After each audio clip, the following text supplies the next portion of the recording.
Welcome to 12-Gauge Investigative.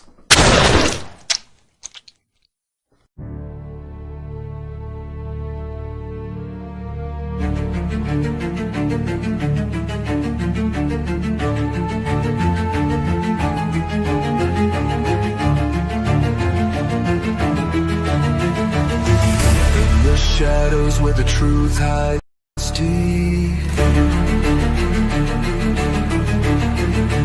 echoes of the lost and the secrets they keep. Cold cases burn in the back of your mind.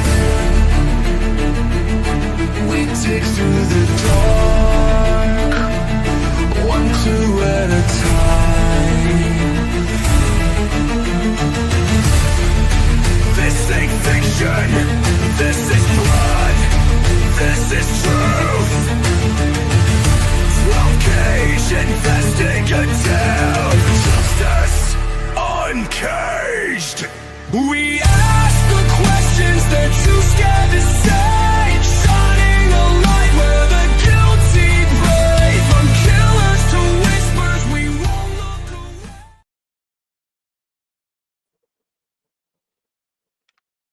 Yeah, man. What's going on, YouTubers? My name is 12-Gauge. Welcome to my channel, 12-Gauge Investigative. Happy Friday to you all. I don't know what's going on with this damn thing. All I see is green. Let me turn some light up here.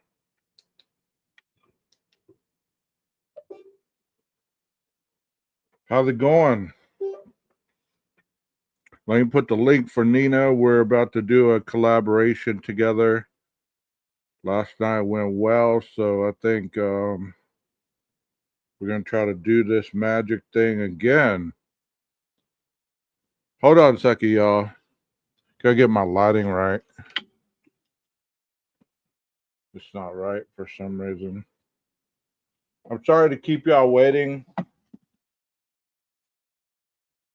I was snoozing. You know, when your boy can get it, he gets it. Aren't y'all the same way? Aren't y'all the same way? When you can get that nap time in, don't you get it? I don't know. Been working the life hard, so when I can get it, I get it. How's everybody doing anyways? Y'all doing all right? Y'all doing all right? There's the warning label right there. Damn, I gotta wipe the slobber off of me and everything. The hell, 12? What the hell, 12? I don't know. I thought you was hulking out on us or something. Nah, I was snoozing. You know, when I can get it, I get it. I love naps. I love naps. I don't know about I you, hate but naps. I hate them. I love to sleep. Shit. When we were on the truck, Marty would say, "Okay, we're going to lay down for an hour." Now, when you tell me I'm going to lay down for an hour, you're going to let me sleep for an hour, right? No, Yeah. that was get to the bunk, get the dog settled, get to sleep. That's all of that within an hour, so you might sleep 20 minutes. Oh, so that was well, we're gonna play for 30 minutes and you know, all this, right? I'm like, So no, how's you it go? said we were going to nap for an hour. Oh, okay. Well, how's it going, Nina? We created some magic last night. Hopefully we can do that again. No, I can't get super chats. I'm not monetized, Jeff. They took my monetization away, so They don't I like do us, Gage. have Cash App though. Let me see if I have that link up here. You can send the Cash App if you like. Let me see. They don't like us, Nina. It's all good though. I don't even know how to put the Cash App thing up there. That's how much importance it is to me. You know, Nina? Oh, I know. I got Venmo and PayPal and all that shit, but Um, I'm sorry. Oh, don't. We not professionals. We just us.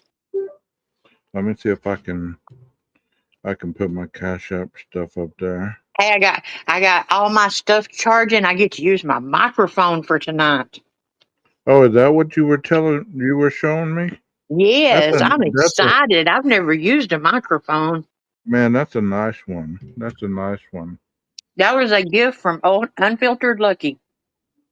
You know what, Nina? I got my first mic at a pawn shop, and that damn thing was better than this one that I got right here. I It's paid. I what is paid it? A 30. Yeti? Is it a Yeti? I don't No, know. the one that I've got. Because Oh, it's I don't something like know. that. Because I thought Yetis were coolers. I don't know.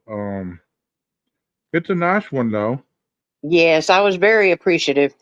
You remember my flip phone that I had that broke, and I Yeah, couldn't do videos or anything?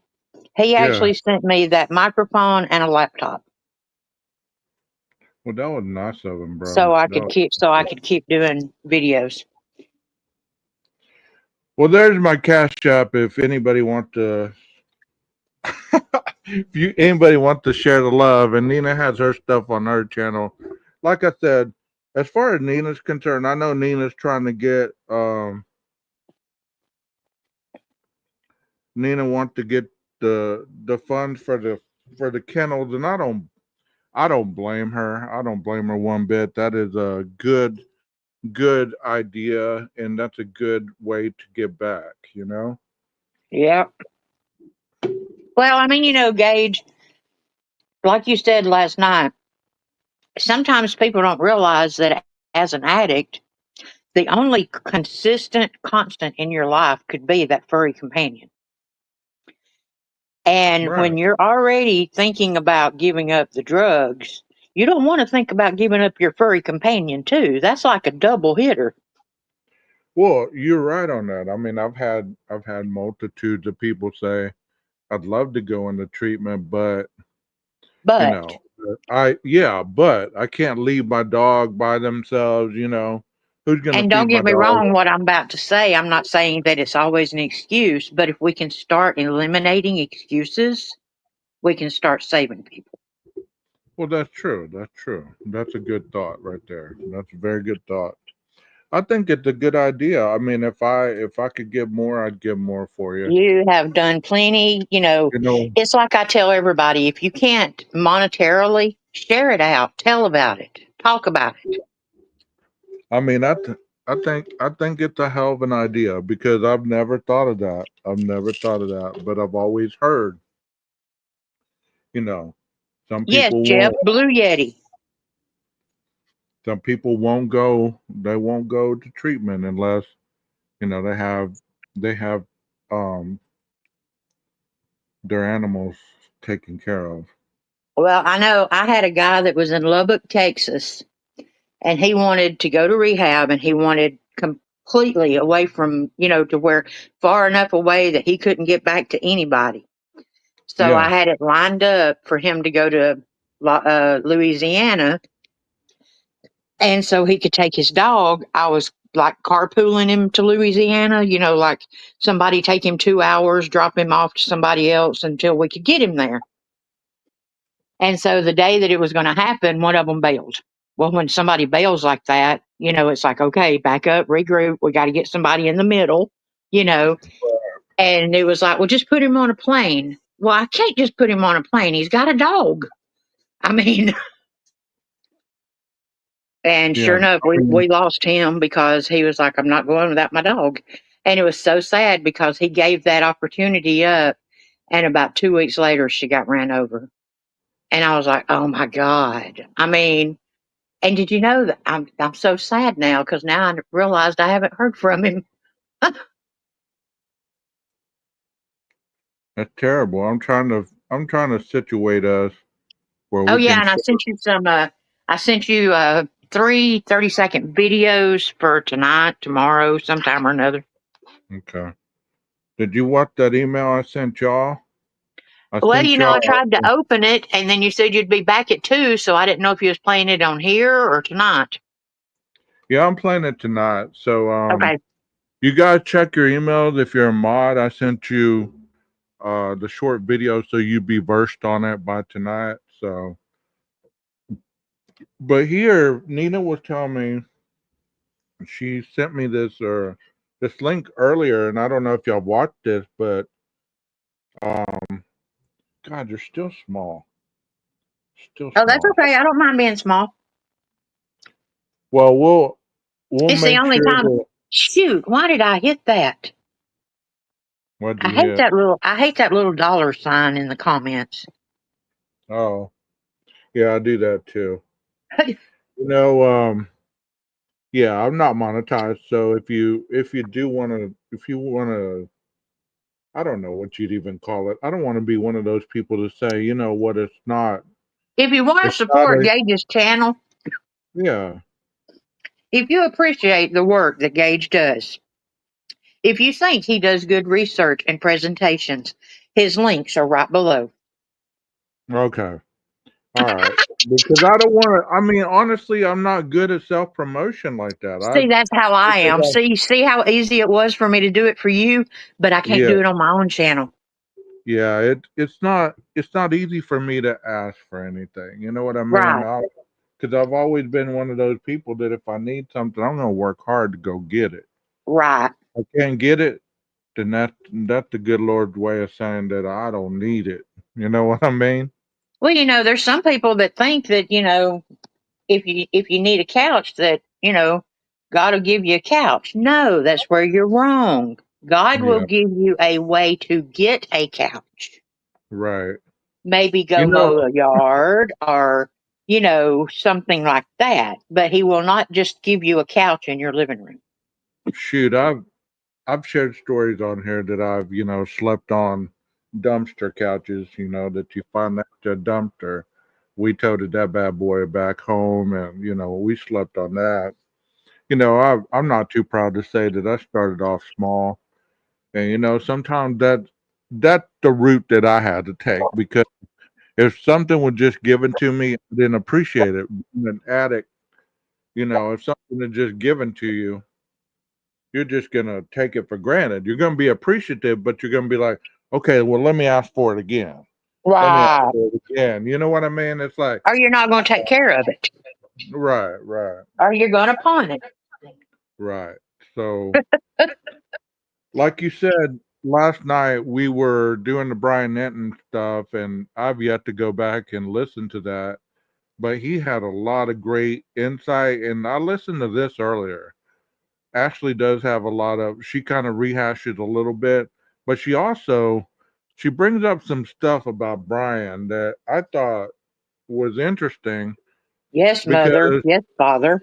yes, because we've always said that, you know what I mean? It's like, okay, Brian seems to be having issues with his parents. Yeah, And the mommy and daddy issues. yes, and the fact that, well, let's let Leslie, damn, Leslie talking about me. Let's let Ashley um tell it. Anfield, and this is Drop Dead Serious. It's been almost 3 years since 4 University of Idaho students were slaughtered inside their home at 1122 King Road. And it's been almost 3 weeks since Brian Kohberger was sent off to the Idaho Maximum Security Institution to begin serving a sentence for the rest of his natural life for committing those murders. But tonight, we've got some new details about what Brian Kohberger may have said while he was inside that house as he was carrying out his slaughter, specifically which victim he may have named. We also have some information about what Kohberger was doing right after the murders. Spoiler alert, he called his mommy. He called his mother within 2 hours of butchering those kids, and he didn't just call her one time. Wait until you hear how many times and how many hours he spent on the phone with his mommy right after stealing those kids from their moms. And thanks to digital forensics and an expert duo who was tasked with analyzing Kohberger's phone and his I wish they could have found out a way to decipher what the hell those conversations were about. She reads a couple of them. Well, I know the text message, but I'm just saying, as Oh, you far as, mean, yeah, the vocal ones? yeah, especially the long one. I mean, do you believe that he didn't tell her, or that he didn't, you know, You she, know, I'm not trying to spoil it for anybody, but do you believe that honestly that he I do didn't not say think he told her. no? I don't think he told her. I think that he could have been setting it up to where I told you they were going to blame me, Mom. You Okay. see what I'm saying? Yeah. Mother, I may be in trouble. I was in an area and something bad happened last night. Okay. I can see that. I can see Yeah, that. where he's setting Okay. it up.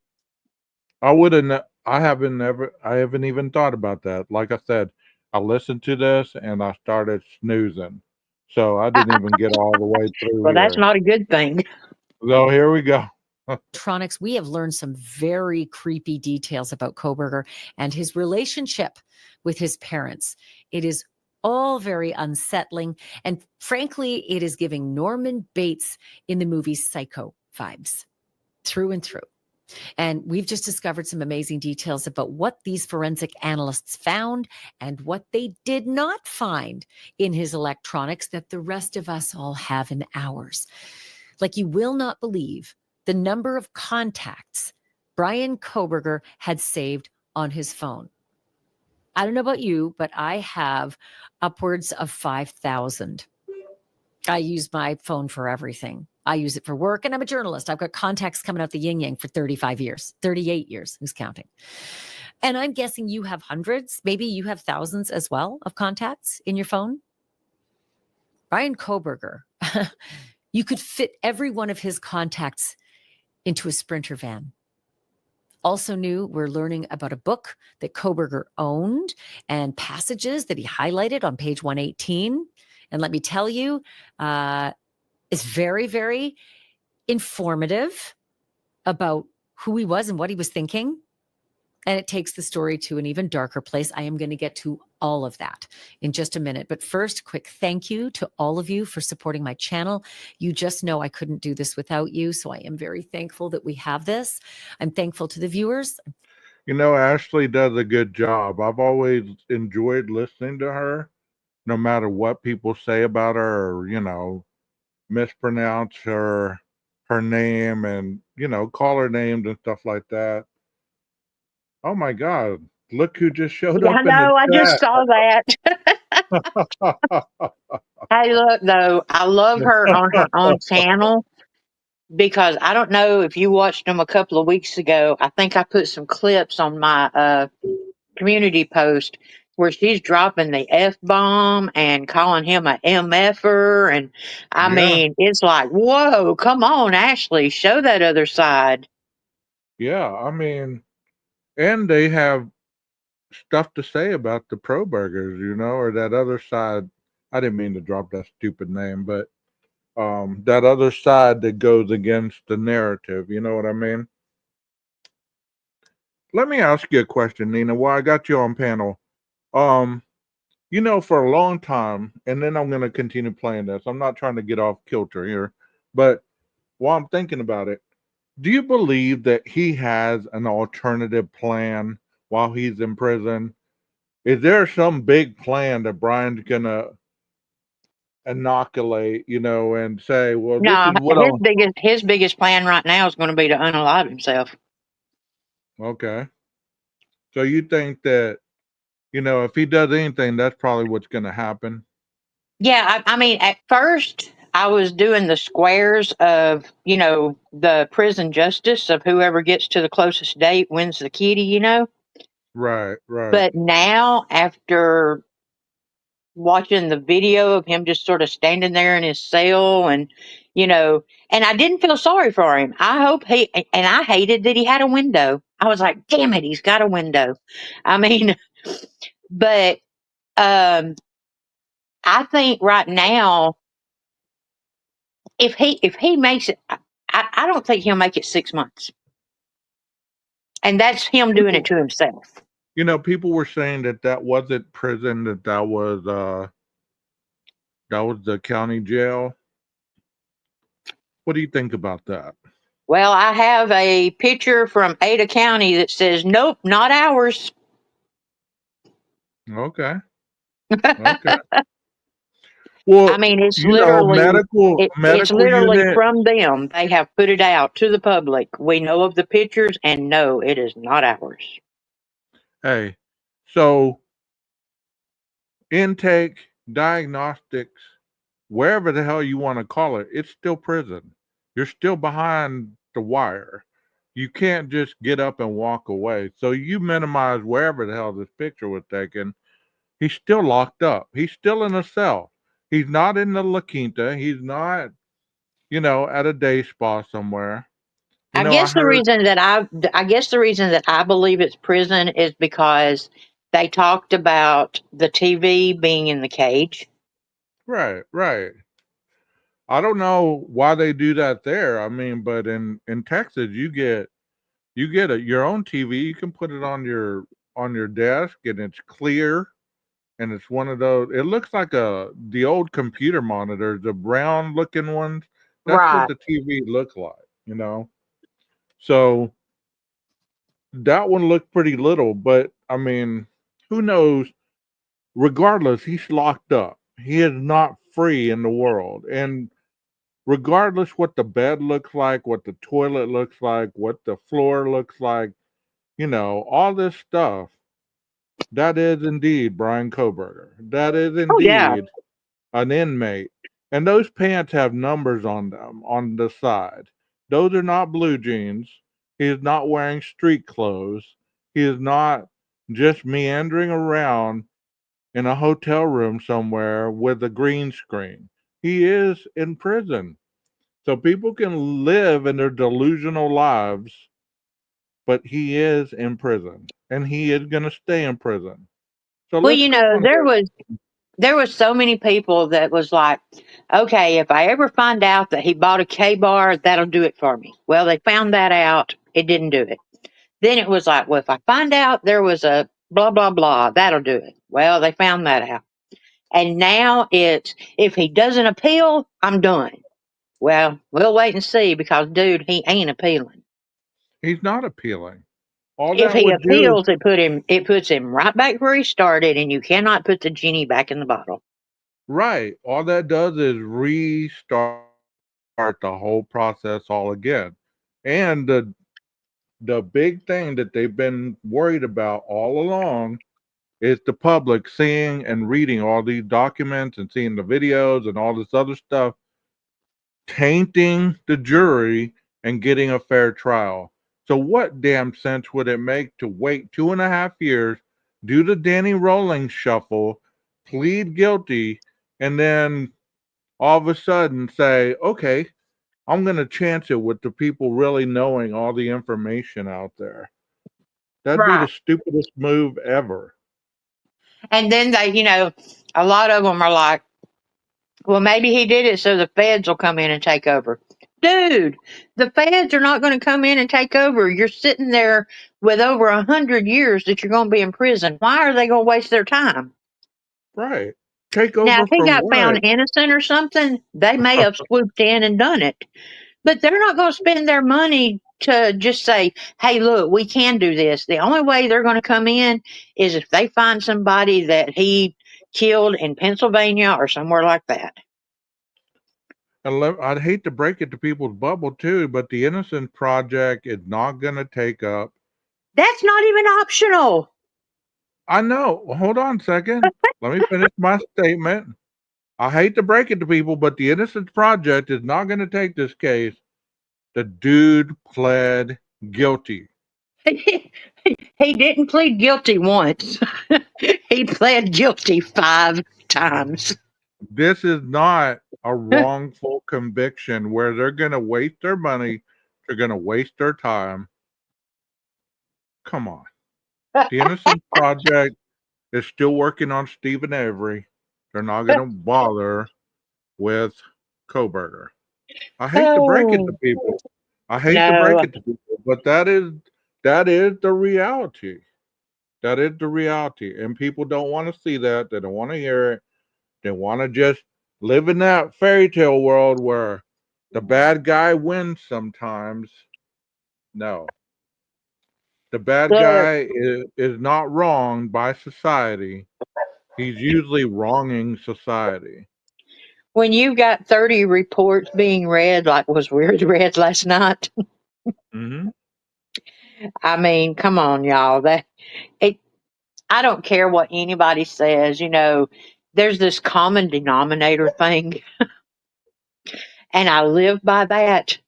If I'm having problems with 10 other people and I'm the common denominator, I may be the problem.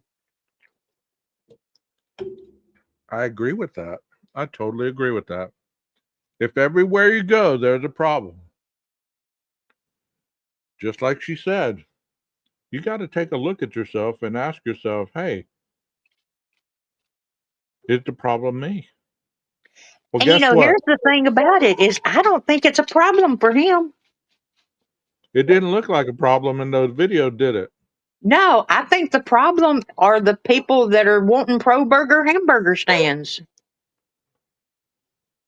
A lot of people are just like, well, he's doing well, and I'm so happy to see that.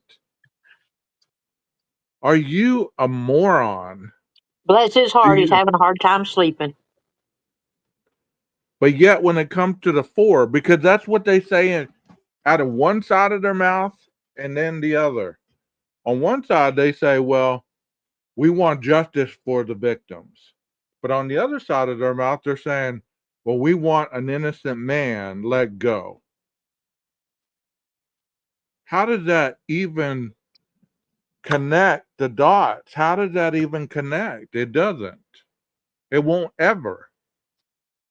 If for some reason this man is innocent and they find out 20 years down the line and I still have a show, I'll be the first one to come up here and say, you know what all this shit I talked, I guess I didn't know nothing, Exactly. you know? But you know what? All you people that wanted his innocence, not one of you donated to a GoFundMe to get him a better lawyer. Not one of you. Not one of you donated or started a GoFundMe to get him a better lawyer. If you thought that certain lawyers would have got him off being, a Used and convicted abused.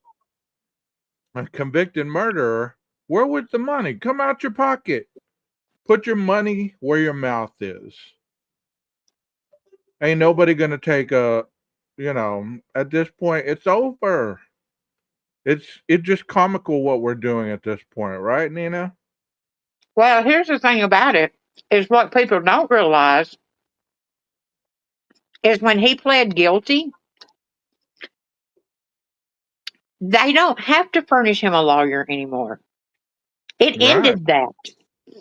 So if he wants to appeal and he wants to fight and he wants to start over, then he has to get somebody to do it pro bono, an innocence project, or something like that, or get all of his pro burgers to sell a bunch of fuzz burgers and, stuff like that, and get him a real lawyer because the state's not responsible now. Ain't nobody gonna do it. Ain't nobody gonna do it. It's easier to sit here and talk about his innocence online like he cares, you know? Right. Thankful to the listeners and the followers. And I also couldn't do this without sponsors either, because they really do make this podcast possible. Like Morgan and Morgan, a company I've partnered with. If there is anything that this podcast, Drop Dead Serious, has shown me, and maybe even shown you, it's that the world is pretty unpredictable, right? And having a good lawyer is a very smart move. And that's where Morgan and Morgan comes in. It's a firm with over 1,000 attorneys. Let me tell you, they win a lot. They win a lot of their cases. Just check out the statistics. In the past few months, Morgan & Morgan has secured a $9.3 million verdict for a car crash victim in Florida and a $5.6 million verdict for another car accident victim in Atlanta, not to mention the $1.8 million in Kentucky after insurance offered a mere $5,000 in the case. Look, even if you don't think that your case is worth millions, why not start a claim and find out what it might be worth? At the very least, you should be fighting for what you deserve. There we go. Let's start Morgan a and claim. Morgan makes it extraordinarily easy. I'm not kidding. You can start a claim right from your phone, and you can do it in just 8 clicks. So if you're injured, start a claim. Take a peek. Just go to www.forthepeople.com/Banfield. That's www.forthepeople.com/Banfield. You can click on the link below too, or you can scan the QR. The expert duo. I'm going to start a claim. For 2.5 years, my mind has been warped by this damn case. Who led the team tasked with examining Brian Kohberger's phone and his hard drive. And they discovered that less than 2 hours after the murders, at 6:13 a.m., Kohberger picked up his phone and he called his mommy. But there's a twist here. There's a really weird, like I said, Norman Bates-like twist here, and I'll have more on that in a minute. But remember, Kohberger's white Elantra was seen on surveillance video tearing out of that neighborhood where 1122 King Road. You know, supposedly the DoorDash driver said a tan sedan. Did people ever wonder that maybe his white Elantra could have been dirty? With kind of like it was when he got pulled over in Indiana? And at night gave it a tan looking demeanor? Do people not realize that those street lights could have been the older street lights, not the real bright, what are they called?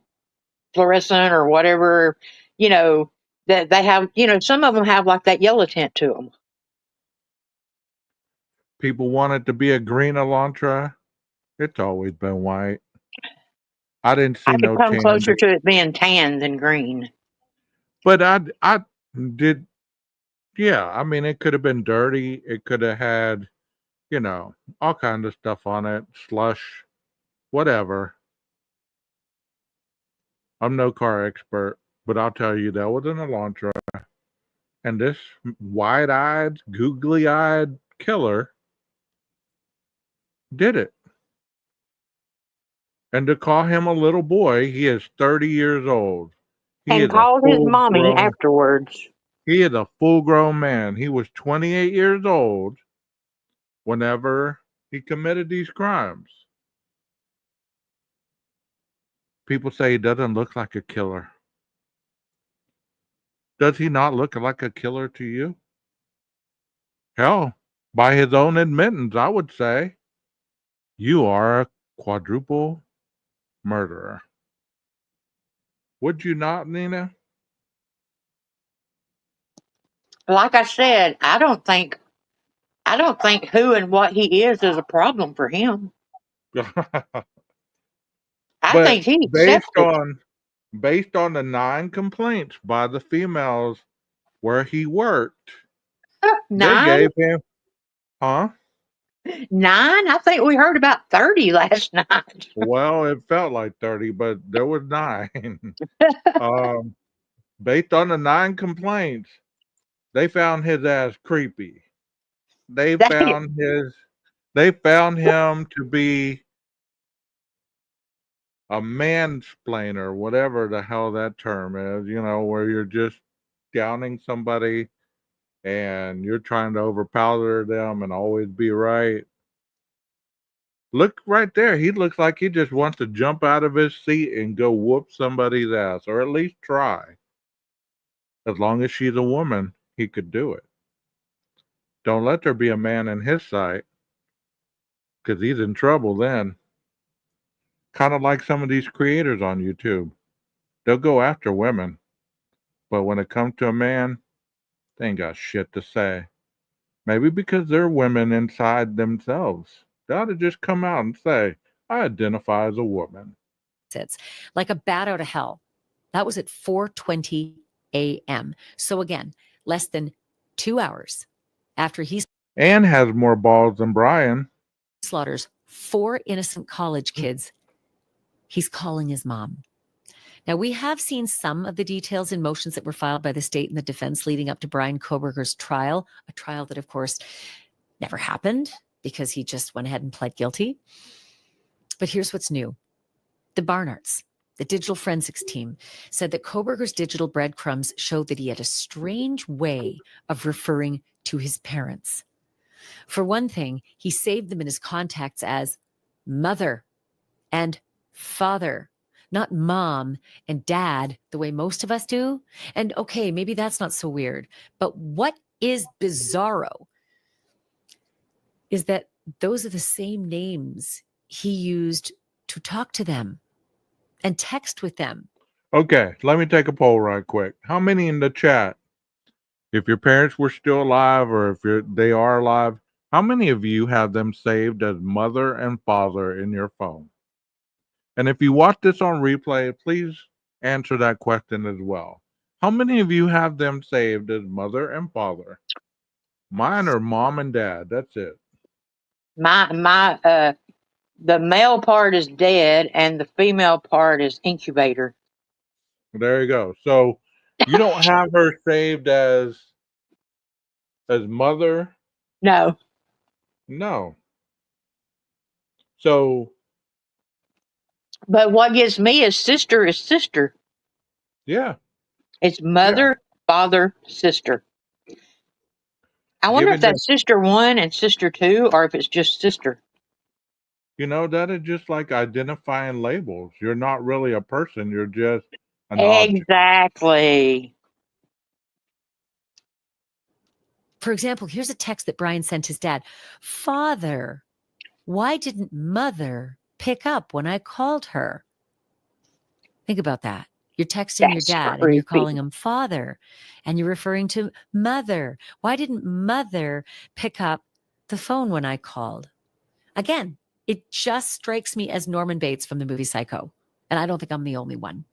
In any case, those digital breadcrumbs also revealed that when Brian Kohberger called mother at 6:13 a.m., he didn't get an answer. So 1 minute later, he called father. And the Barnhards say that this was actually a habit of Kohberger's. He would call mother first, and if she didn't answer, he'd call father right away. And he would go back and forth like this. And here's another actual text. Father, why did mother not respond? Why is she not answering the phone? It's just bizarre. Well, eventually that morning, mother did answer the 6 a.m. calls, and their conversation lasted 36 minutes. And not long after that call, he called mother again. And this time they talked for 54 minutes. But here's where it gets so dark and so upsetting and just frankly so incredibly weird. Those 54 minutes that he was on the phone with his mother the second time, again, first time, it's just 2 hours after the murders. The second time, those 54 minutes overlap with the time that Kohberger was driving back to Moscow, back to the King Road murder scene. Do you remember when we were in the change of plea hearing for Kohberger and the Latah County prosecutor, Bill Thompson, said that the killer spent about 10 minutes back at the crime scene right around 9 a.m., right? At 9 a.m., it's still real quiet. The roommates are still downstairs in the basement. They do not know what's on the second and third floor of the house. They do not know the bloodbath that has happened. They think some weird stuff happened that night, but they have no idea that a quadruple murder happened. At 9 a.m., it's quiet in the neighborhood, at the house, but Kohberger is back there. He's back there. And I think we all know why, right? Really good bet. He's back there looking for the knife sheath that he now knows he left behind. And oh shit, that thing is going to lead right back to me. That is a colossal mistake. That is worth me risking going back to the scene of the crime in the bright and early morning hours. Wow. Talk about unbelievable balls. Or now looking at that hand, does it not look swollen as shit? I hate that picture. That is his left hand, right? Yes. people will say, well, it could be inverted. No, it could not. Most pictures are like that. I'm no expert, but you know what? The only way that they're inverted is on But you the thing about it is, if it was on inverted, it Facebook. would be inverted back from the mirror. Well, wouldn't it be his? It would show his right hand, right? But He what would I'm totally. saying is, a selfie will invert sometimes, but he's in a mirror, so it would invert from the mirror too. Yeah. I mean, there's just some people have all kinds of excuses for every little thing, and it's annoying to say the least, isn't it, Nina? Have you ever been around people that you can say the sky is blue with white clouds, and they'll Yep, I say, left one about 5 months ago. "Yeah." Does that annoy you? Oh yes, yes. How It was about like, y'all? How about y'all, chat? Does that annoy you when you say when you make a statement and somebody says, "Well, wait a minute. You say this, but what if this? Or what's what that if Phil that?" Collins song? That Phil Collins song, I say black, you say white. Yeah, yeah. There are people stopping in to say, to lurk a little bit. Why don't y'all hit the like button? Put some stank on it before you take off. You know? Oh, Jeff, that's a good idea. Men's shirts button on what side? The overlap. The buttons, the women's, The we button's ours, always on the right side. The button's always on the right so side. it's not inverted. No, no. So that solves that, right? Because that is indeed the button is on the right side because it goes under the little slit. Unbelievable fear. But he's on the phone with his mother. At the time, he's going back to the place he killed the kids. All I He's keep like, thinking about, Mother, I let a all I friend keep drop thinking my knife about last is, night and lost the sheath. what You did got to help me mother hear find in the it. background? Right? She's on the phone and he's skulking around that property. And we all know now what he did, right? He went up the side road, parked in that back parking lot area, scrambled down the embankment, and went in the back sliding glass door at the back of the house. Every time she says back, I hear backpack. And went out the same way Oh, he came in. So he's thinking, maybe, God, I hope, did I drop that sheath outside? Will I find it outside? God, please let it be that I dropped it outside, not inside, because there's no way in hell I can go back into that house. I left some. So I could see him going in the second floor, but you don't think he went to the third floor again? Once he left it, you think it was too brutal to see again? Because wouldn't he have seen it? She's saying that she doesn't believe that he went back into the house. you But know if he what I went, would like to know is if he washed his hands so insane like he does now, or if he's trying to wash the blood off. that's a good thought. That's a good thought. Because his hands are always red. Oh my Every gosh. photo that you see, They said he's he went always. through 3 bars of soap washing his hands. Well, Melissa loves to eat skin, so there's plenty of skin cells for Melissa. Melissa, if you're watching, we miss you over here. Come on back. But that's the first thing I noticed last night in the prison pictures was the redness of his hands. Yeah, And I mean, they've always been red, but they are blood red. I mean, yeah. and I've sat there and I've wondered, because I don't remember them being that red, like in the car and stuff like that. And all the pictures and stuff, I mean, they've always had like a pinkish tint, you Yeah. know. But I've wondered if some of the insane washing, because I mean, even though he is a psycho, I wondered if maybe the mentality of the OCD is like, get the blood off my hands. Well, at one point we got to stop labeling everything. You know what I mean? Like at one point we just got to call a spade a spade. The Yeah, dude, psycho. the dude had a lot off. I had a grandma that used to like when she used to get mad. she'd go into that little bathroom. Remember back in the old days, they had that little bathroom on the side of the kitchen? Well, she'd go in there and she'd start scrubbing her hands, and the hot water would be going, and she would come out. Her hands would be redder than shit, but it was almost a way of self-soothing, so she wouldn't explode on me or anybody else. She would be washing her hands as she's talking to you, kind of calming herself down. Not saying that that's the same way that he did it, but after a while, we got to stop attaching every little thing to this dude. He would just his Psycho. elevator didn't go all the way up. His hamsters died a long time ago on the wheel. You know what I mean? Well, those girls alive. So he's skulking around. Mom's on the phone, and the leaves are crunching under his feet, and the twigs are breaking. It's November. It's fall in Idaho. Snow is falling, actually, periodically in those days. So is mom hearing all the crunching, all the walking around? What's he telling her?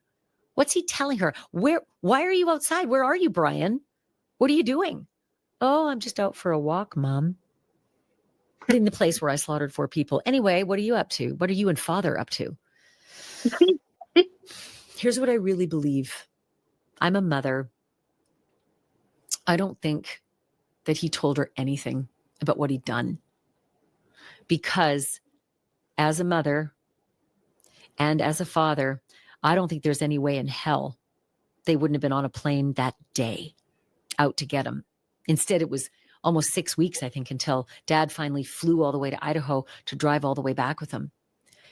And if I your agree with kid had that. told you anything of these horrors, you wouldn't just wait 6 weeks and drive out to pick him up.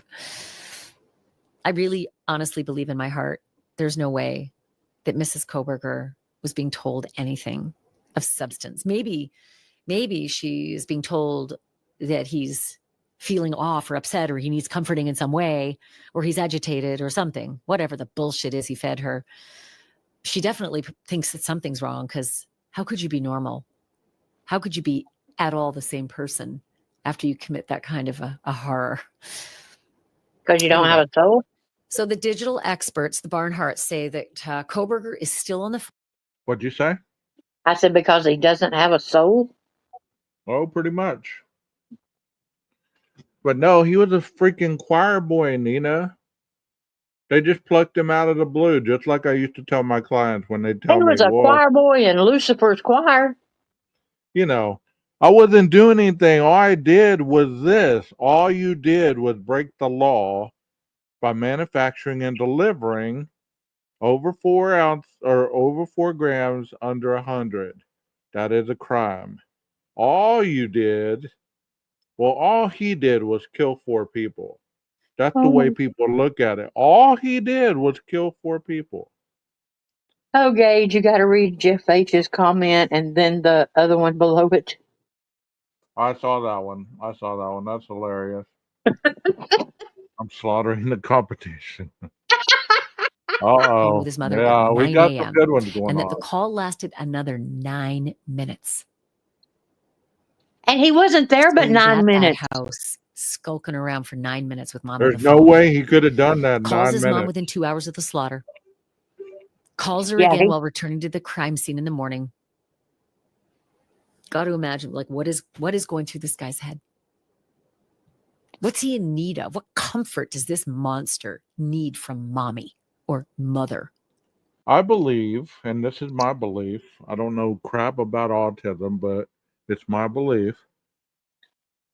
He didn't give a shit what the reason was he called mommy. He didn't feel none of it other than the elation of the blood and watching these people die. Because I had I don't heard think he's autistic. very early on, I had heard that he was infatuated to the point of fascination on blood. So I did a live on that. Remember I did a live on the blood, and he was fascinated with blood. So Well, the fact there's that you actually a said, like, psychiatrist that says that he thinks that's the reason he chose veganism. no telling. But the fact that you said last night those drops looked like he stood there and watched, I would have never really envisioned that. But that was hardcore to say the least. To sit there after you're done and admire your work while the knife is dripping blood and not even And giving a shit. it's in the doorway of both rooms. I sent you the two pictures. Yeah, yeah. So, do you believe that he sat in a chair, or do you believe that he didn't? No, I do not believe he sat in the chair. I think that he stood in the doorways and watched each one of them take their last breath.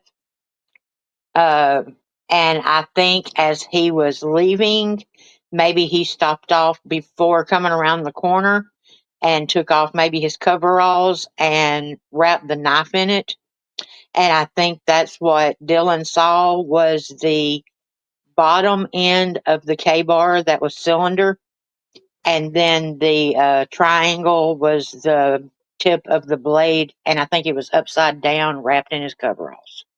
Well, slow down there, Speed Racer. One thought at a time.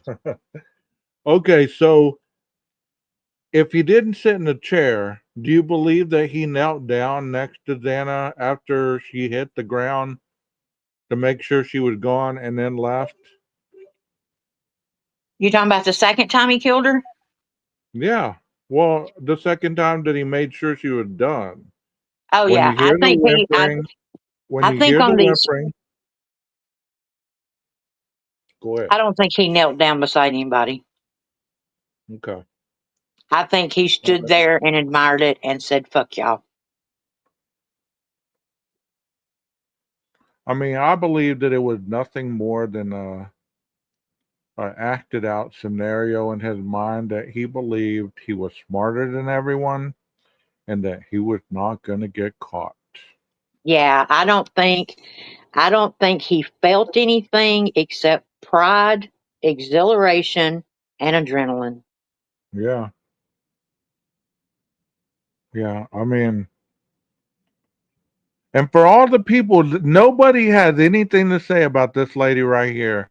Knowing all that she's known for this long, she fought tooth and nail to make it seem like he was innocent. Nobody says shit about Ann Taylor. I Nobody. will say that she is a fantastic lawyer. Whoa.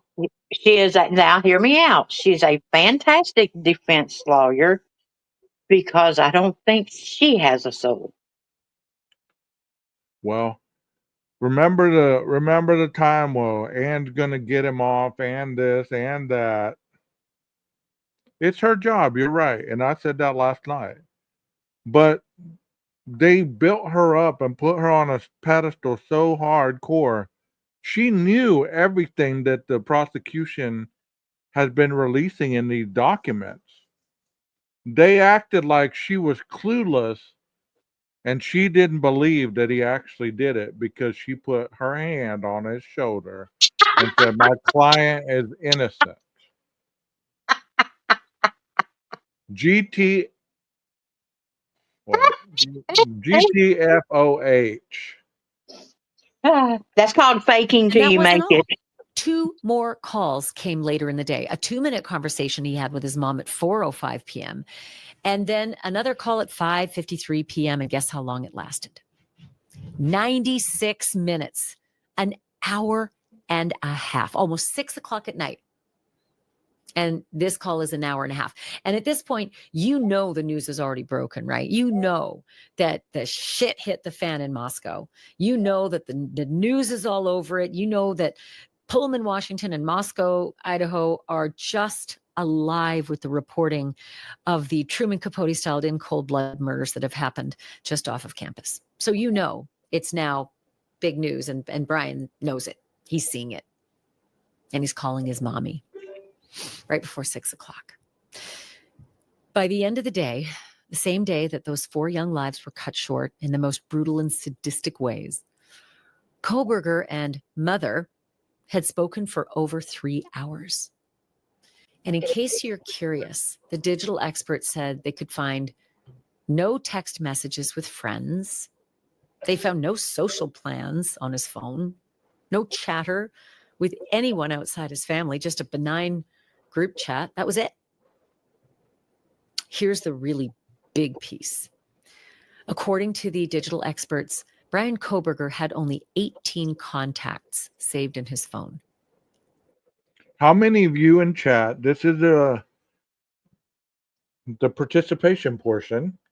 Y'all get ready. How many of you in chat have more than 18 contacts in your phone? The way she makes it sound, it's like Brian had a damn flip phone. Nina, do you have more than 18 contacts?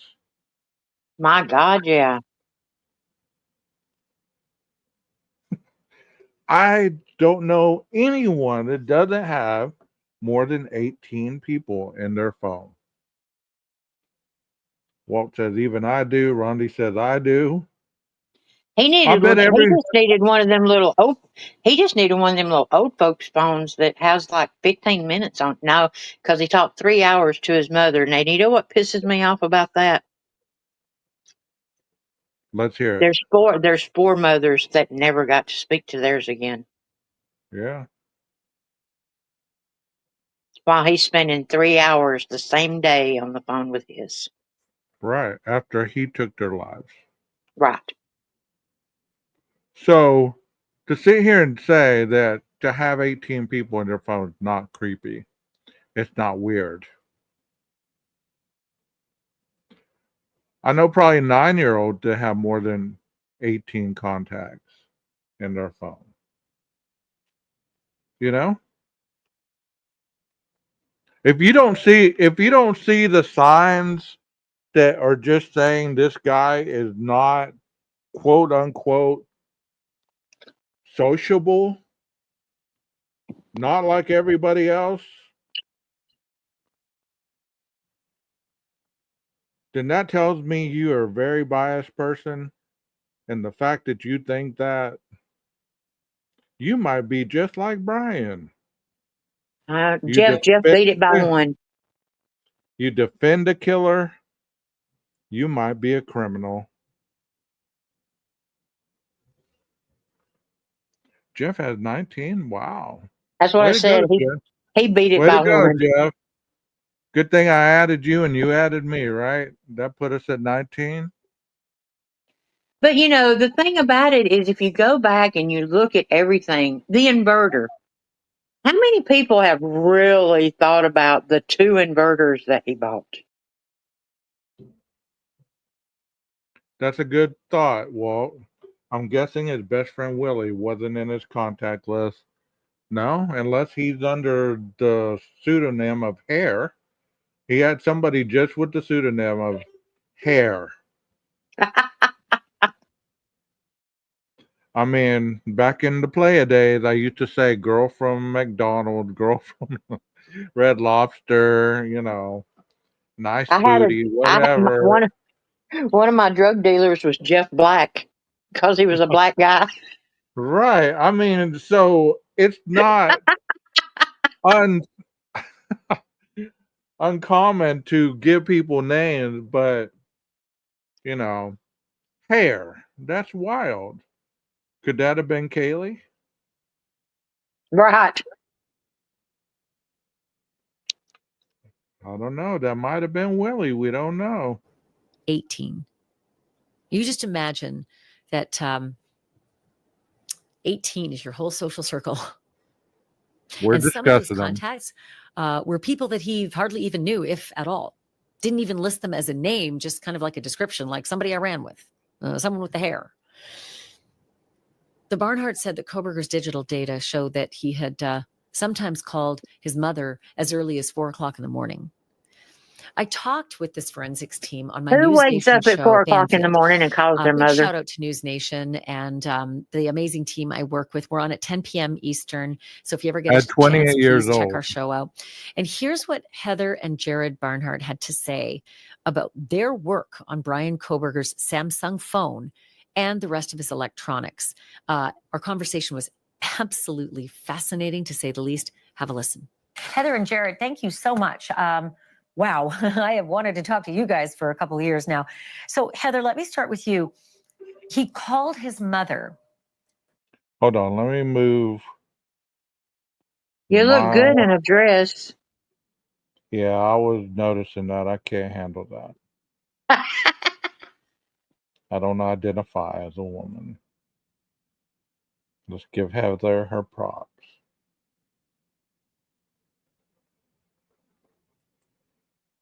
Within 2 hours of the murders, he called his mother as he returned to the scene of the crime, not even 2 hours later. He called her 2 more times and all told spent 3 hours on the phone with her. Was this out of character? Was this a binge of calls to mom that you were able to identify on his telephone? This was his normal behavior, reaching out to mother and father repeatedly. If one didn't respond, he would reach out to the other. He would constantly text them and call them, starting as early as 5 or 6 in the morning, his time. And his parents were Eastern. And then also at night to almost talk him into going to sleep and being able to rest. So, Jared, as Can I you was say looking at some of the text messages, I was so, I don't know, I was just jarred by the way he referred to his parents. He texted them. Now, correct me if I'm wrong, but the wording is pretty close. Father, why is mother not answering the phone?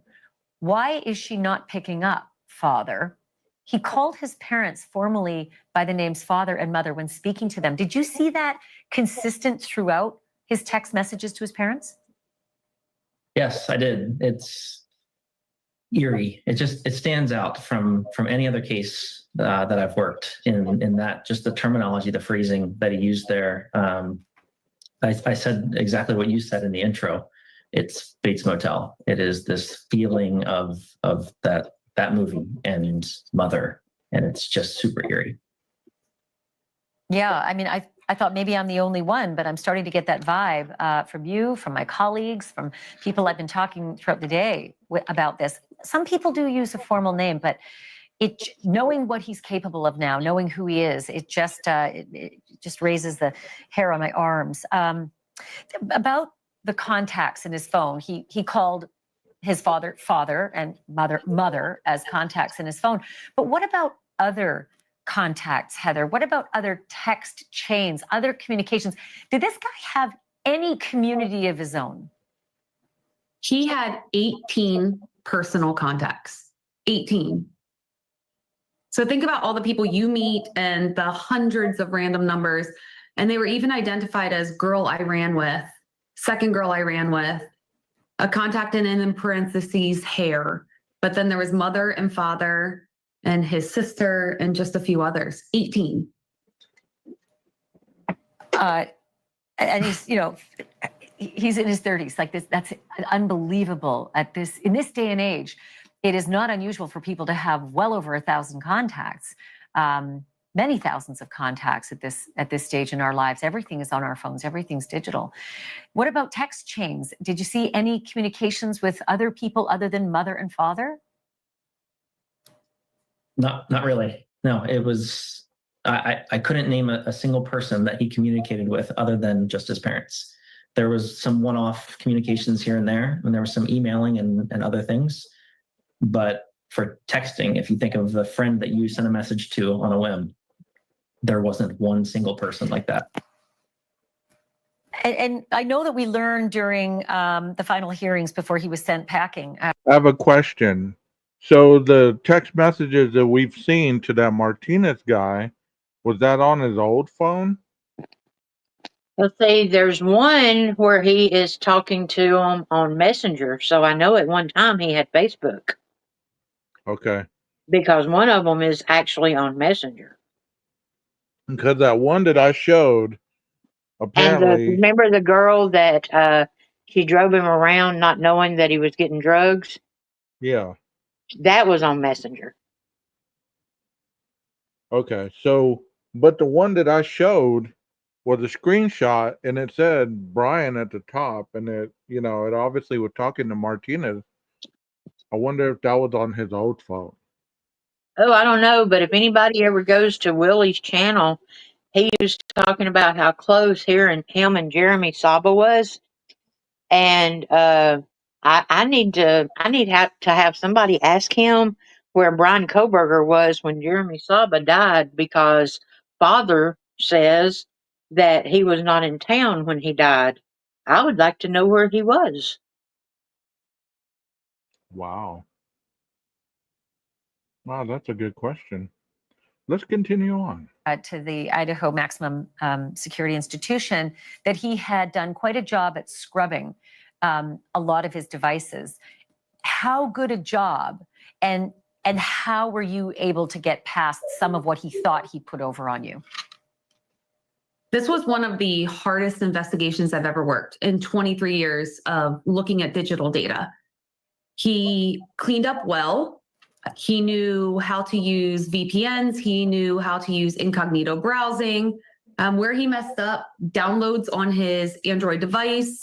He also didn't consider the fact that even on a PC, if you delete, every contact leaves a trace. So we can see the files when you turn something off. We can see when you clear something. All of that was left behind for us. Let me ask you this. The handshakes that we now find are so helpful in digital forensics when killers don't realize they're connecting to a Wi-Fi where they're not supposed to be. Did he have a lot of questionable digital handshakes, like say at the Mad Greek restaurant where two of the victims worked? Did you see anything that was of interest or evidentially helpful with his digital handshakes? Yeah, I'll break that down sort of with two parts. So his Wi-Fi connections, there were just a few. And the interesting part about this is 2 days prior to the murders, he turned off Wi-Fi for his phone. So he just didn't want his device to be able to connect to Wi-Fi. It turned back on soon after the murders. But there was one reference to Mad Greek, and it came from a passive assist file associated with Google Maps. So if you open Google Maps and you search for restaurants near me, if you're near Mad Greek, it would populate, and that reference was then logged on his phone. And then the other question I have for you is, we just looked at that selfie. We had it up on the screen. So I'm behind on all this. So that shows the correlation of where he possibly met Maddie and Xana. Well, or at least one of them.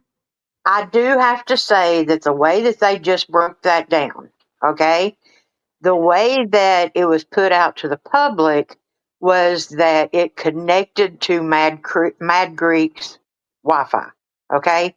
It did Right. not connect to Mad Greek's Wi-Fi. It would be like if I looked for a restaurant on Google Maps. It was in his Google Maps, but they said that because he was near the restaurant at the time he searched it, that it populated like that. But also, if you look at something, it stays in your search history. Like I could go my Unless search you're doing history. all that stuff of scrubbing your phone and stuff like he was. Oh yeah. But let me ask you this: if he did look on Google Map, wouldn't they have been able to see the map if he used the map to get to the Mad Greek? Right, exactly. Oh, I stumped her a little bit. She paused. I did. Yeah. So I'm thinking that, like you're in a new town, you're looking for certain food restaurants, you either look up on Google or you look up on Google Maps. I usually use Google and then go from the map there. Here's the thing about it. I watched a little short today, and it was as a matter of fact, I saved it. And it is a piece of an interview with Thompson.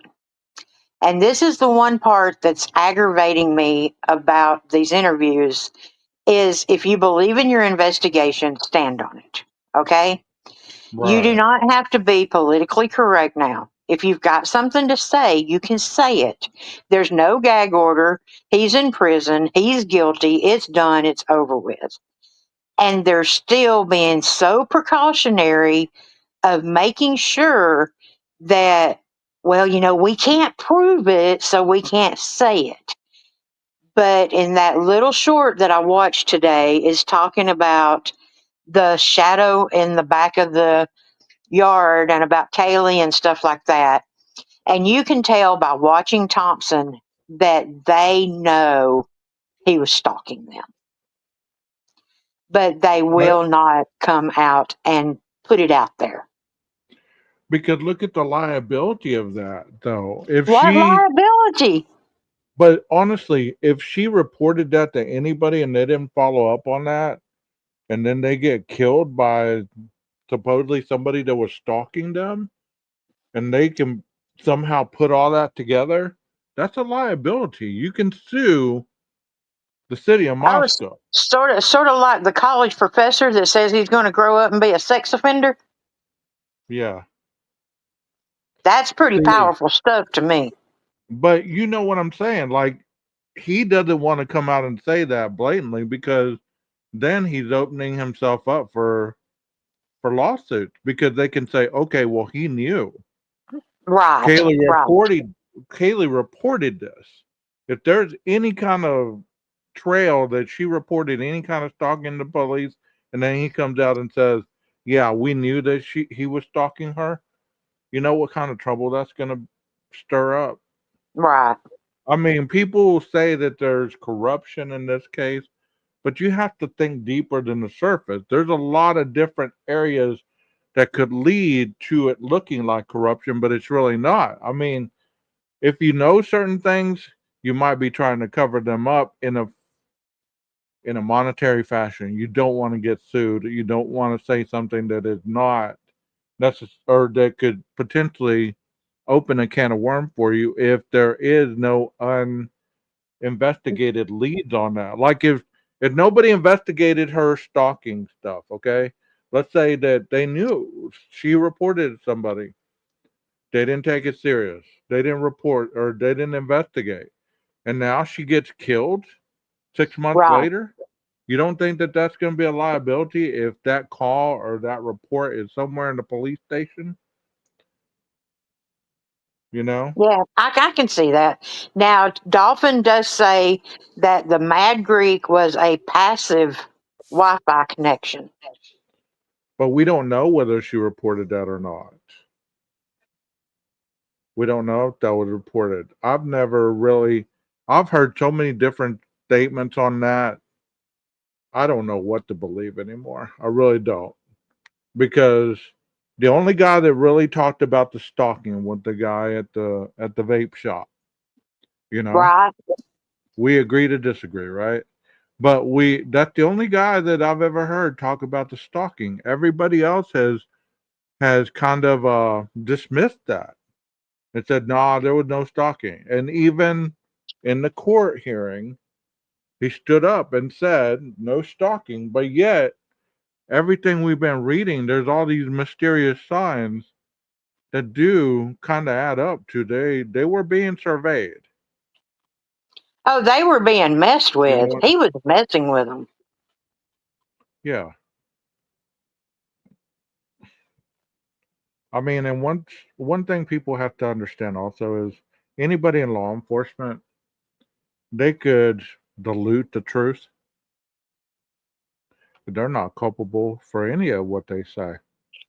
So everything he's saying right now, people are jumping on that and saying, see, he said there was nobody in the house or nothing connected Brian to the murders and blah, blah, blah.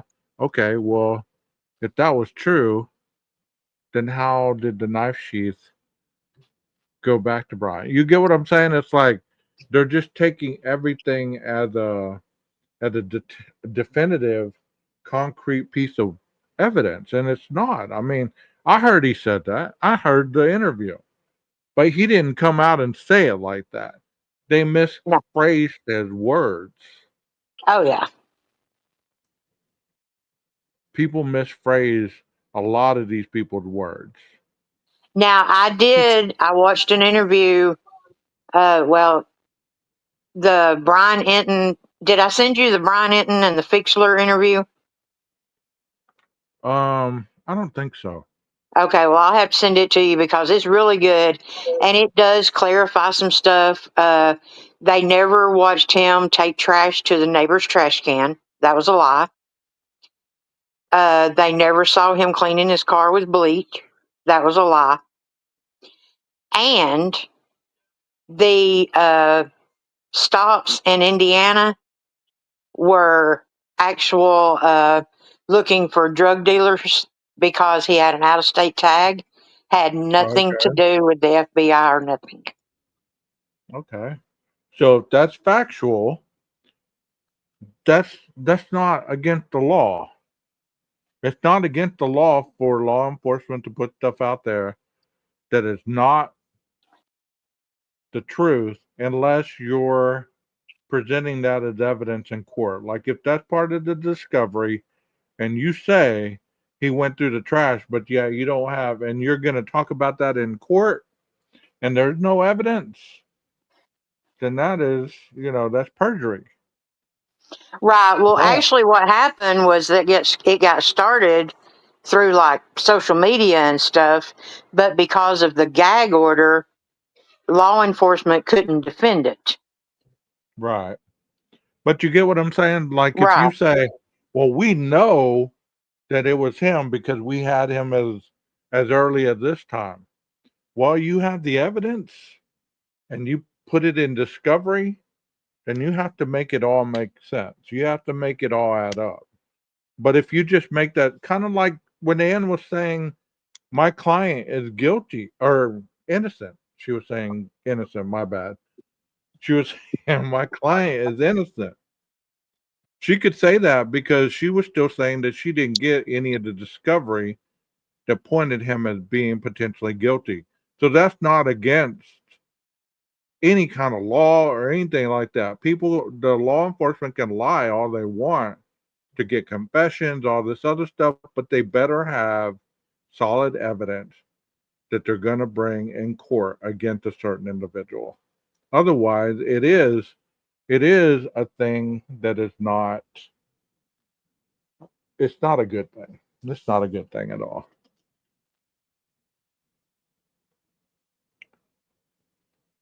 Nina's quiet. What the hell? Took within hours of the murders. He's freshly washed and he's got the I thumbs take up. He pictures. looks like he's in a bathroom and he looks extremely proud. Were you able to ascertain anything about that photo? Did he manipulate the photo? Did he screen grab it bigger? Did he rest on it for hours or minutes? Did he send it to anyone? Did you see anything of interest about that picture?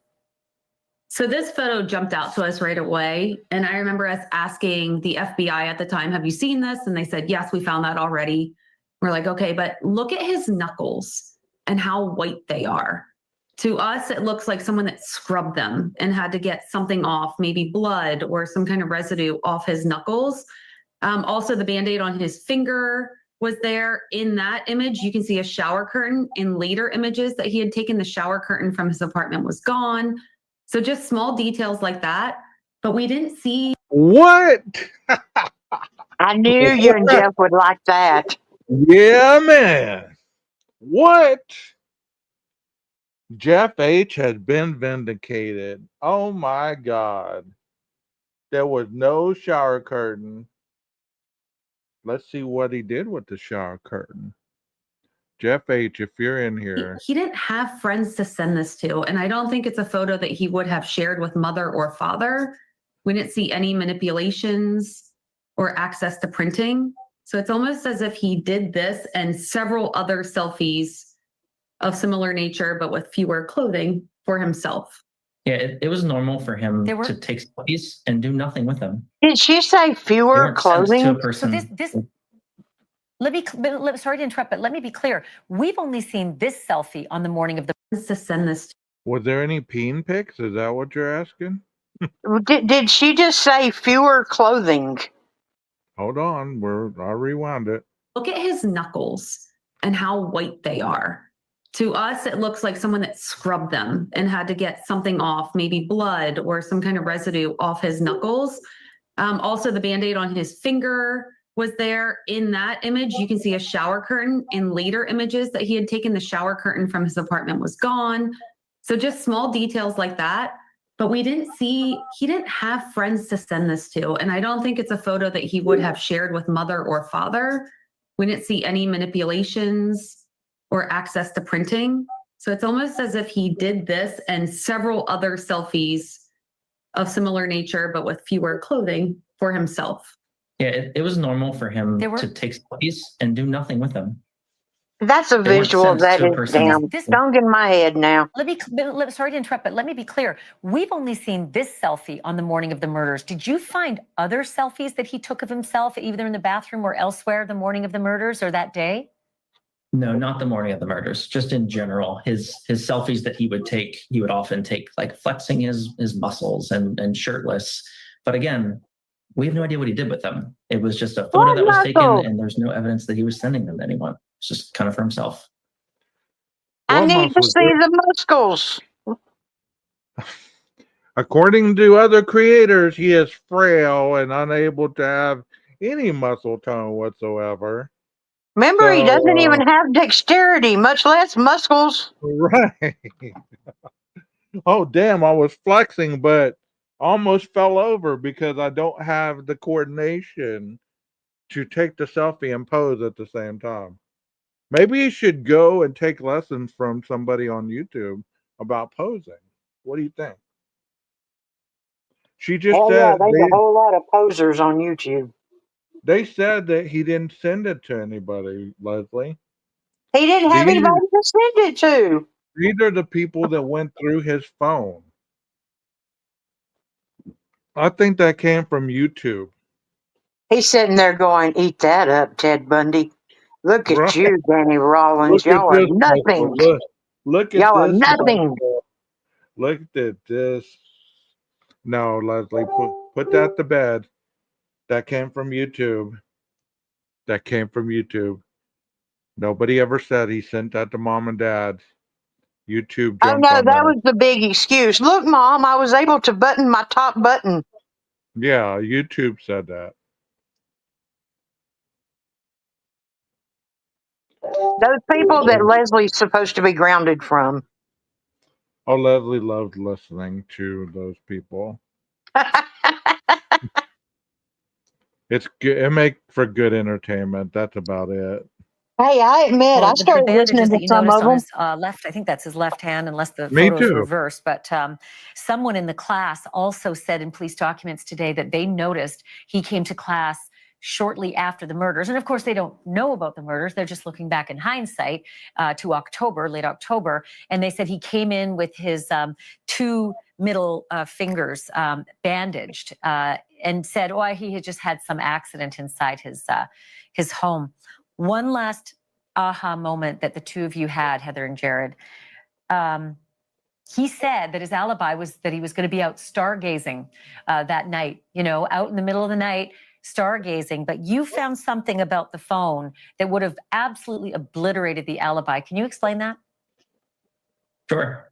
Yeah, it seems silly to even write it. But on the night of the murders, he physically pressed the side button and turned his phone off. And that might not seem too significant, but it really is, because it proves that this human was awake at 2 whatever in the morning and turning his phone off and then later powering it back on. And the crazy part was writing in a report that a phone can't take photos while it's powered off, but just to prove that his alibi was ridiculous. But he turned his phone off, and then these people were murdered, and then he turned it back on. That's what happened. And the thing about it was they said that he turned. They said that he turned his Wi-Fi off. He turned his location off. He turned his Bluetooth off. Total and complete blackout. Manually pressed. Hey, just wait till Sirade shows otherwise. Sirade's Oh, gonna fuck, show. sorry. Sirade's gonna show that he was nowhere near, or that he was near YYY Park. Just wait. Syray, where Wait. are you, Syray? Wow. Wow. That would have blown everything up right there. If Sire wouldn't have wrote that kind of egotistical Oh, you mean that verbiage, conspiracy theory? yeah, then possibly he could have been called to the stand to kind of counteract that statement that this gentleman just made. But since he wanted to be arrogant, It was he a would do. complete manual blackout. Yeah. So all the people that have knowledge and tried to shame and guilt us into believing that we were idiots because they knew better because Sire told you 5 minutes of something that he knows about, all of a sudden you're an expert and you're going to show the proof. I've never seen the proof.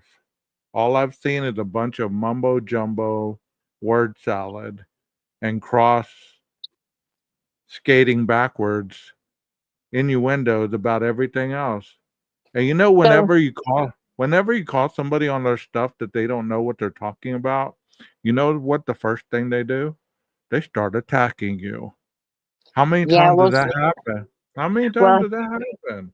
he was going stargazing at Wawa Park with a manually blacked out, turned off phone. A turned off phone don't take pictures. Boom. Is There's that your not a boom. is that not a boom?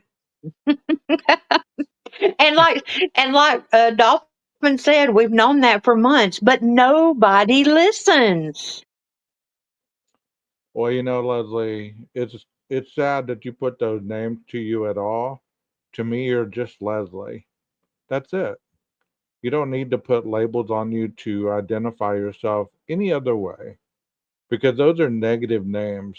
They're not names to be proud of. I see you as Leslie and you're just good enough with that name. You know what I mean? So, That's right, Leslie Billy. Leslie and Billy. No, it's Leslie Billy. That's her last name, Billy? Oh, I don't know, but to shorten it, I just always put Leslie Billy. So she is Leslie Billy to me. Because, hey, do you remember when Sire was talking, right, in the court hearing? And he said, this is how much I'm willing to say about this. And I can also hear other things that make me believe differently, right? Well, I guess he read something or he saw this part of it and said, I'm out. Y'all, come That, on. Everybody should have seen the writing on the wall the day that he sat on that stand and he said, I reserve the right to change my opinion. And then he never showed back up. that's almost as good as saying, you know what, if somebody shows me that this man is guilty, then I will believe it. That's giving you an out. That's giving you an out to say, okay, I think he's innocent, but if somebody shows me different, I have to eat crow for the world, then I guess I'll do it. You know what? Give me some oil and vinegar and some crow, and I'll eat it all day long if I'm wrong. Okay? But if you want to talk about integrity as far as Sire goes, Sire is still watching these people that are taking up for him. Sire is still seeing how they're fighting for his integrity. If he had integrity, he would come on and he would say, y'all, stop. The man is where he needs to be. If you trust me and you think that I am this person that y'all say that I am, I reserve the right. I was wrong. Here's my crow. Time for y'all to eat it too. If I'm gonna eat crow, that stuff better be deep fried in batter, fish, um, cornmeal, something. I'm not eating that stuff, you know, rotisserie style. But I'm with you. I'll eat that crow all day long, but it better be fried. Right. But I mean, if he has all that integrity and he's all that in a box of chocolates, then, come on, go feed you people some chocolates because they're over there taking up for your butt. But how many people knew about Ray until this case? Well, I mean, I know that. And I mean, don't get me wrong. I totally understand where they're coming from because it's like, oh, well, Ray was okay until he went to work for the defense. Y'all, he went to work for the defense and then he reserved his right to change his mind. I'm gonna put this comment up because it's a huge one, and it's gonna cover us up. Dolphin said, Ashley Jennings said many months ago, we now know that he turned his phone off. And Ann Taylor sat right there and didn't say one damn word. They should have told everyone. That should have told everyone that it was true. Absolutely. But it's like I've been saying, nobody listens. Just like, I did that live in that video on the inverters. Do you think anybody cares? Does No. anybody care why he bought 2 inverters? No. But you know why he bought 2 inverters, right? I sure the heck do. Because it isn't about the real evidence. It's about what's in the background that makes the narrative work. You could see a knife on the bed, but we're not going to focus on the knife. We're going to focus on the little corner that has a speck of blood with no one around it. And we're going to question the hell out of that little speck of blood. Exactly. Being kind of like somebody was saying that there's no way that was blood that was going down the back of the house. That, in their opinion, it was rust. Still pushing that dumbass narrative about it being rust. When you saw the crime scene photos and you spent multitudes of time on those photos, and you still are pushing that narrative that was rust. A I narrative do that was believe it put was out there. rust. You do? I do. I don't even want to know why, but it was not rust. Do you want me to tell you why? We agree to disagree on this one. It was not rust. Wait a minute. You want me to tell you why? Tell me why. Why is because the biohazard team that went out and cleaned the biohazard cleanup after the crime scene, they left that on the outside of the house. There is no reputable biohazard team that would leave blood on the outside of a house in the open. It would have gotten scrubbed off. Then how do you explain that when they swabbed that, it came Did it back come with back as Ethan, blood? it came back at Ethan's blood? How do you know that? I've read it. Where? I've read it. I'll have to Can you show you send me that, receipts. please? I will. I will. I read that. That was Ethan's But I mean, blood that they swabbed on the side of that house.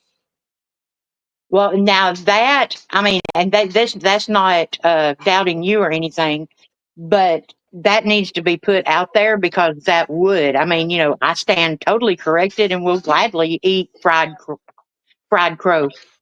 Oh, now you're getting you fried crow with some hot cornbread, right? Hot Yep, water cornbread. Do y'all like hot water cornbread? I have never eaten that until I and some moved to fried Texas. cabbage.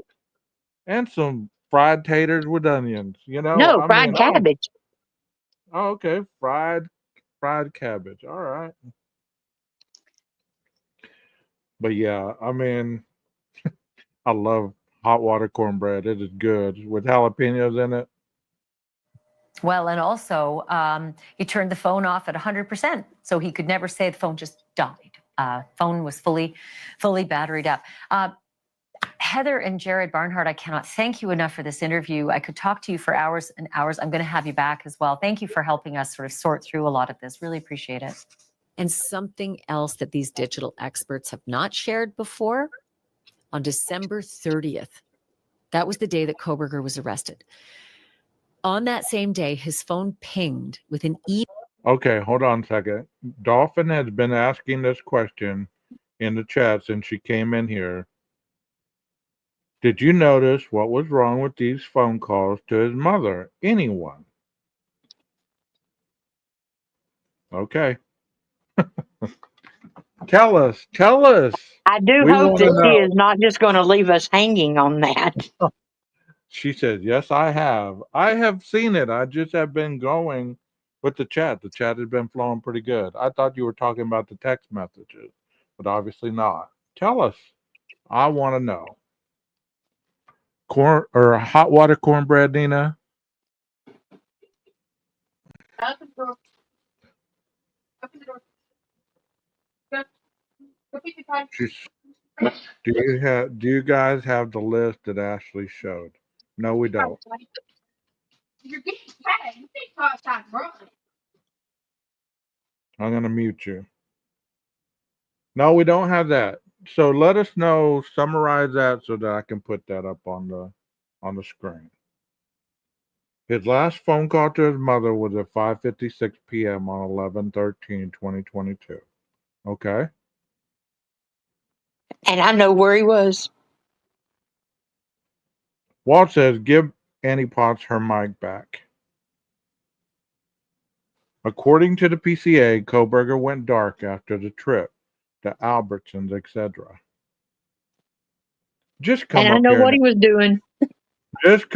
explain it. Shit. I can't take the little bit at a time.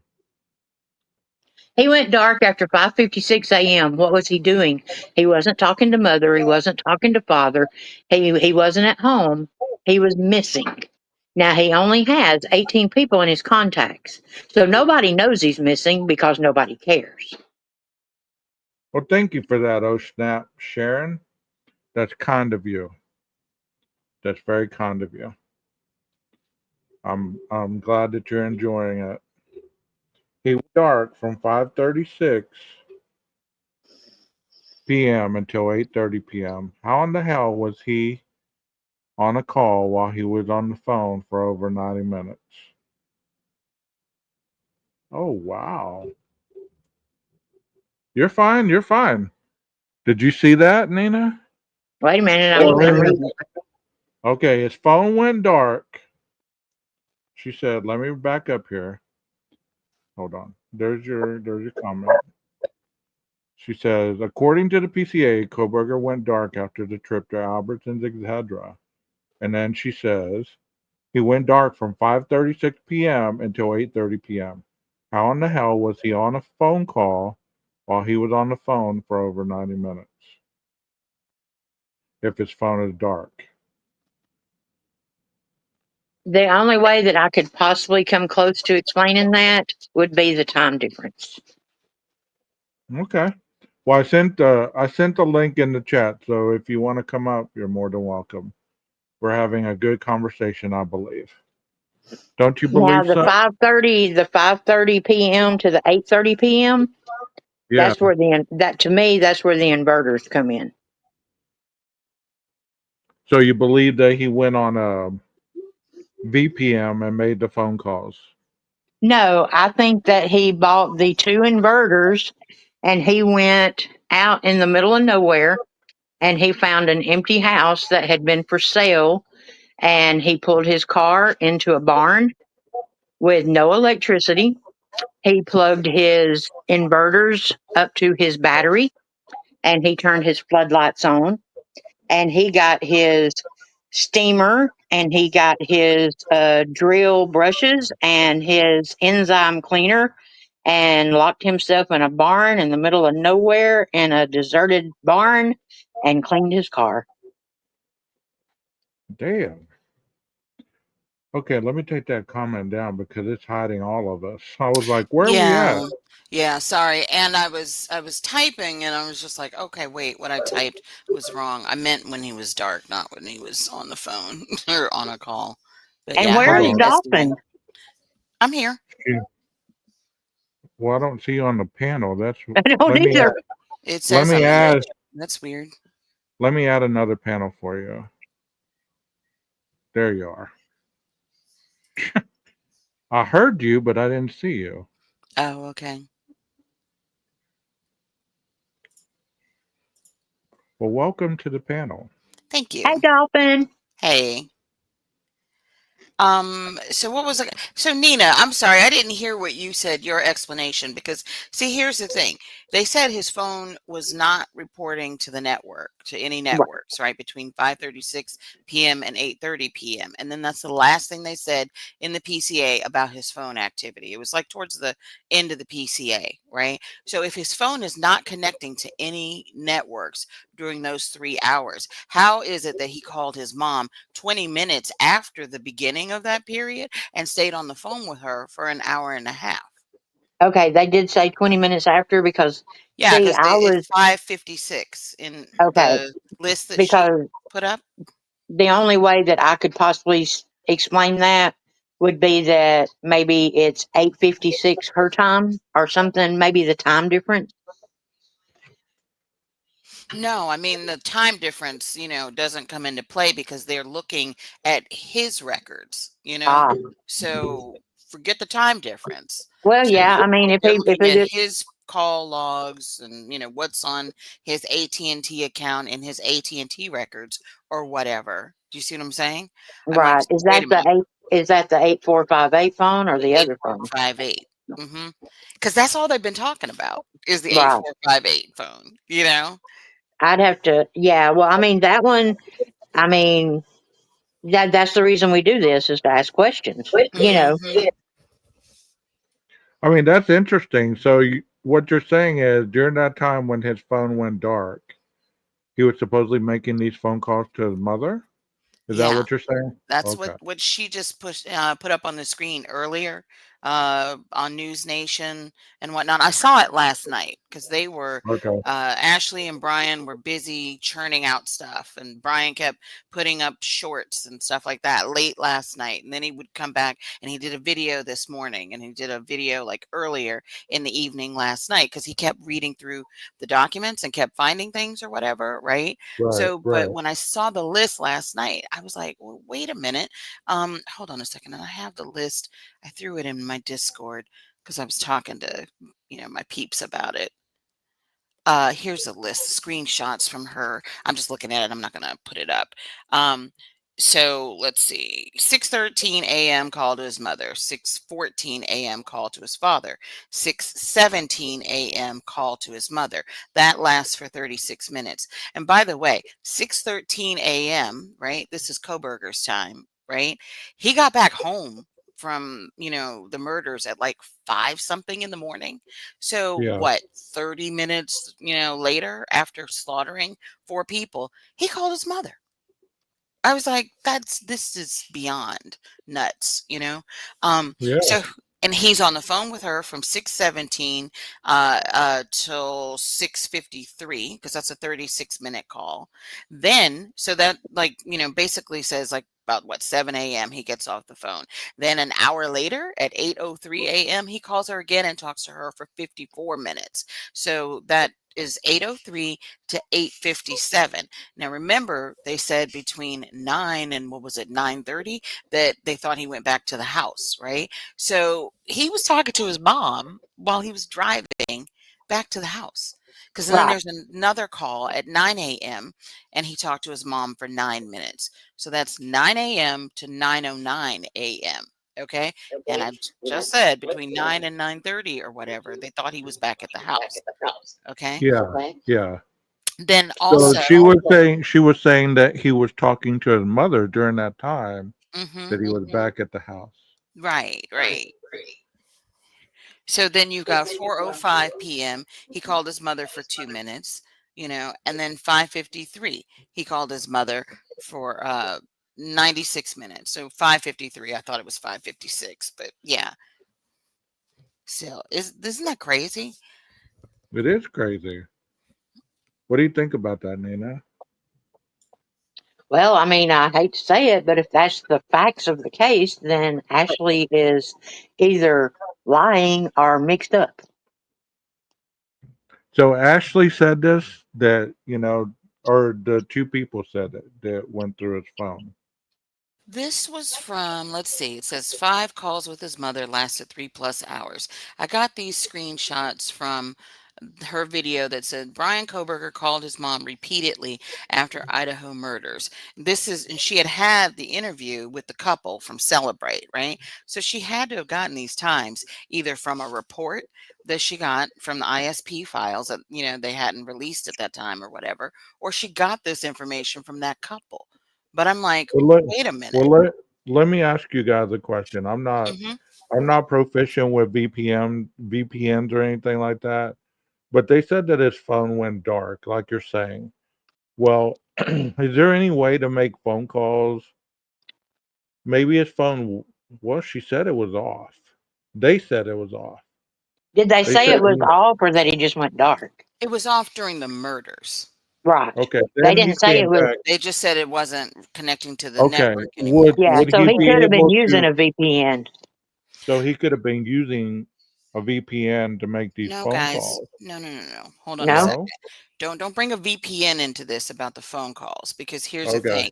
You make a phone call, you are still connecting to a cellular network. You know, if you make it, if this is from a call log that has to do with the 8458 number, if on his mother's end he called from that 8458 number and not something else like a voice over IP or whatever, Okay. you know what I mean? Like an internet call, like a Google Voice or Skype or Right. whatever, you know, if he called her from that 8458 number, then his phone hit a cellular network. You But see you what I'm got to saying? consider too that he did have one of those numbers like DoorDash has. Right, but that's a voice over IP that's routing, that's being routed through something. Okay. Do you see what I'm saying? It Yeah. if they're sitting here talking about his calls to his mother, you know, and they're looking through his logs, his history, or his AT&T records for this 8458 number, then they're talking specifically about the calls made from that device. Do you see what I'm saying? Like legit cell calls, So are like we saying that routed through a network. his phone didn't go dark? Is that what the I'm point? questioning it because I'm like, Okay. wait a minute, what the Okay. hell? Because it's in the PCA, you know, and I've Right. told, you know, we've discussed this with like Firefly and Danger and Salty, you know, our little foursome, right? Like Right. way back Right. when, that okay, where did he go? Because he had started out, you know, going to what was the place he couldn't get into? Not Sam's Club. It wasn't the other one. Costco. Costco. Yeah, Costco. Because remember, he tried to get into Costco, couldn't get in the door, right? Probably because he didn't have a membership. So then he goes to what, Albertsons, right? Now we find out, oh, okay, he got a pre-packaged Frappuccino. He needed that caffeine because the guy had been up all night, you know? Right. I Right. couldn't believe we waited 3 years to I find out he know. bought a That Starbucks. is a Frappuccino. I know. We were laughing yesterday, like, oh my goodness. Mm.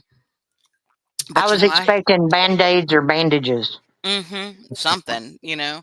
Yeah, because I was just like, how in the world is this man staying up? Because I can stay up, you know, really late and you know, go without sleep for a long time. But I was just like, Jesus, you know, the stuff that he was doing.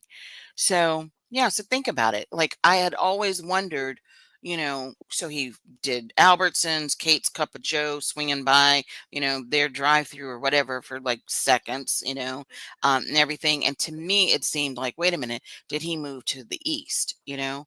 And when he went dark, like I said, 5:36 to 8:30, and then they never mentioned anything else because I was like, okay, so this is the evening of the 13th. Where was he? Right. And then we find out that he didn't show up for school, for class the next day. So the 14th. So, see, we always were wondering, did he go out to Montana because of what Christy Gonzalez had said, excuse me, about the Lolo Mountains, and that LE was going to do a search, told them that they were going to do a search out there. If you look at the map, the way that he was going, he could have still gone east. And the amount of time that, you know, it took for him to go dark or whatever, or before that, or like the time before he went dark, he could have, you know, started going that way. And then he was, you know, gone the next day. So you don't know where he was. He was in the wind, basically. So, But you got to consider with Montana, the Lolo Mountains, the soil samples on the shovel Hmm. is west, not east. Well, right, right. Well, see, this is what I'm saying. This is before, and then I saw those soil samples, and the pollen samples, Right. which I don't know have if you guys have already discussed those, but the No, we haven't. arboretum. Um, You can go ahead and speak on it. I mean, it saves okay, us some time. thank you. The arboretum, that's to the west of the 1122 house, has those soil types. Had you guys already, Nina? Have you already looked? Yeah, as a matter of fact, what I just stated about the house for sale that I picked, Mm-hmm. because it says it's red maple and burwood. Mm-hmm. The house is surrounded by red maples and burwoods. Oh, okay. So they just didn't, you know, Dolphin, I know you know, and Nina knows that whenever there's an investigation going on, they deep dive into everything. I didn't know about the soil samples until I was listening to this guy on another crime, and he Mm-hmm. was talking about how they went to the area and dug up the garden and got the soil samples after the body had been recovered or whatever, and they found that on the shovel. So, and then I got to thinking on this case, I was like, I bet they're doing the same damn thing with the soil samples, especially with the footprints leading out back. Yeah, because Or that tree. the plastic shovel that was found in his car had dirt like uh, in the corners and stuff. And they did soil samples, and it had burwood, red maple, um, something about the pollen. I forgot what it was, but it was like if you went just a little east of Moscow, then that all changed and everything. I guess because of the wind and stuff like that from the mountains. Mm-hmm. And so the house where, and the reason that I chose that house was I was watching Drunk Turkey, and somebody asked him to look that house up. And so then when I researched the house, that's when I realized that it had been empty for like years, you know. And I was Mm-hmm. like, the inverters, that's the reason he bought the inverters. And the reason I know about inverters is from being on a semi truck for so many years. Is we had inverters so I could cook or we could watch TV or refrigerator or microwave, you know. And as long Mm-hmm. as he kept that car running, then the battery wouldn't run down. And he had the inverters, and like I said, nobody would, if they had not had his phone, nobody would have ever noticed that he was gone 14 hours cleaning his car because he didn't have anybody in his contacts. Wow. This whole Yeah. case is, I mean, I'm glad that all these documents and how Brian Enton was reading them last night and everything. I'm glad that all this stuff's coming out like it is Oh because yeah. it's given the pieces of the puzzle that many people have been asking for, and it's pretty cut and dry. There's no more kind of looking around the fact, just like what you just said, Dolphin. I mean, that's cut and dry. That's not okay. Well, let's look into it this way. Let's look into it that way. Let's question this. After a while, you have to just take it for face value as what it is. You know what I mean? And that's what I always like about this channel is we welcome questions. We welcome, stuff that's being questioned. That's how we learn. That's how we go to putting other stuff together. That's how people like me and Gage and Jeff have set up till 4 o'clock in the morning questioning shower curtains. Yeah. I mean, there's in the beginning of this case, it used to be like this. It used to be where you could go to channels and you could ask questions, and the questions were welcome. You know, but after the fact, it just got worse and worse. Dolphin, you want to stay up on panel to hear the rest of this, or are you Oh good? yeah. Mm-hmm. Okay. I've All got right. time. All right. Then let's listen to the rest of this. Mail notification, and that notification read, new message from Reddit.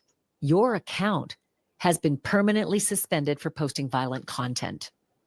The account name, Criminology_student. Heather Barnard said that Brian had been posting in forums for ex-cons and prison inmates looking for volunteers to interview about their crimes. One user even messaged him directly, quote, "Saw your post on Reddit, still looking for volunteers?" It's not that we hadn't heard this before, right? We knew that as a criminology student, he was out soliciting all sorts of creepy questions about, tell me what it felt like when you're committing your crimes. What was very odd about it was that he was no longer a student when he was putting out that questionnaire. So was he just a student of life at that point? A student of taking lives at that point? But what a coincidence, right? That Reddit booted him off the platform the very day that his family home in Pennsylvania was raided and Brian Kohberger was led away in cuffs. It makes me wonder if the news was so big, because I remember those headlines. I remember being on vacation and being ripped into a studio in Florida somewhere to do this news endlessly all day long, that there's been an arrest in the Idaho murders. Who the hell is this Kohberger guy? I remember it so well. But since it was wall-to-wall news, maybe Reddit did a quick look. Maybe they said, yikes, let's make sure we don't have him on our platform. And maybe they found him real fast and pinged him off even faster. Because I can't imagine that it's just a coincidence on December 30th that, we just, weirdly found these very violent, postings. Bye. And interestingly, they weren't that violent. They were just, the musings and questions of what would be considered a normal criminology study. I think Reddit knew exactly who this guy was and wanted them the hell gone. I should tell you, we also learned a whole lot more new information from about 600 pages of new police documents that News Nation just obtained. And buried within those documents, something we had never heard before. You might remember one of the surviving roommates, Dylan Mortonson. She did over a half dozen interviews with the police about what she saw and what she heard the night of the murders, when she was the only eyewitness to the shadowy figure all dressed in black with the mask and the bushy eyebrows. I have read all of her interviews with the police, and Dylan was remarkably consistent in all of them. But there was one statement to police that contained something different, something extraordinarily revealing, if Dylan's memory is correct. Dylan Mortonson told police that she heard Brian Kohberger say the following: "It's okay, Kaylee. I'm here to help you." Okay, so I'm going to ask you panel guests first, and then I'm going to ask the chat. Do you, in your mind, believe that that could be probable?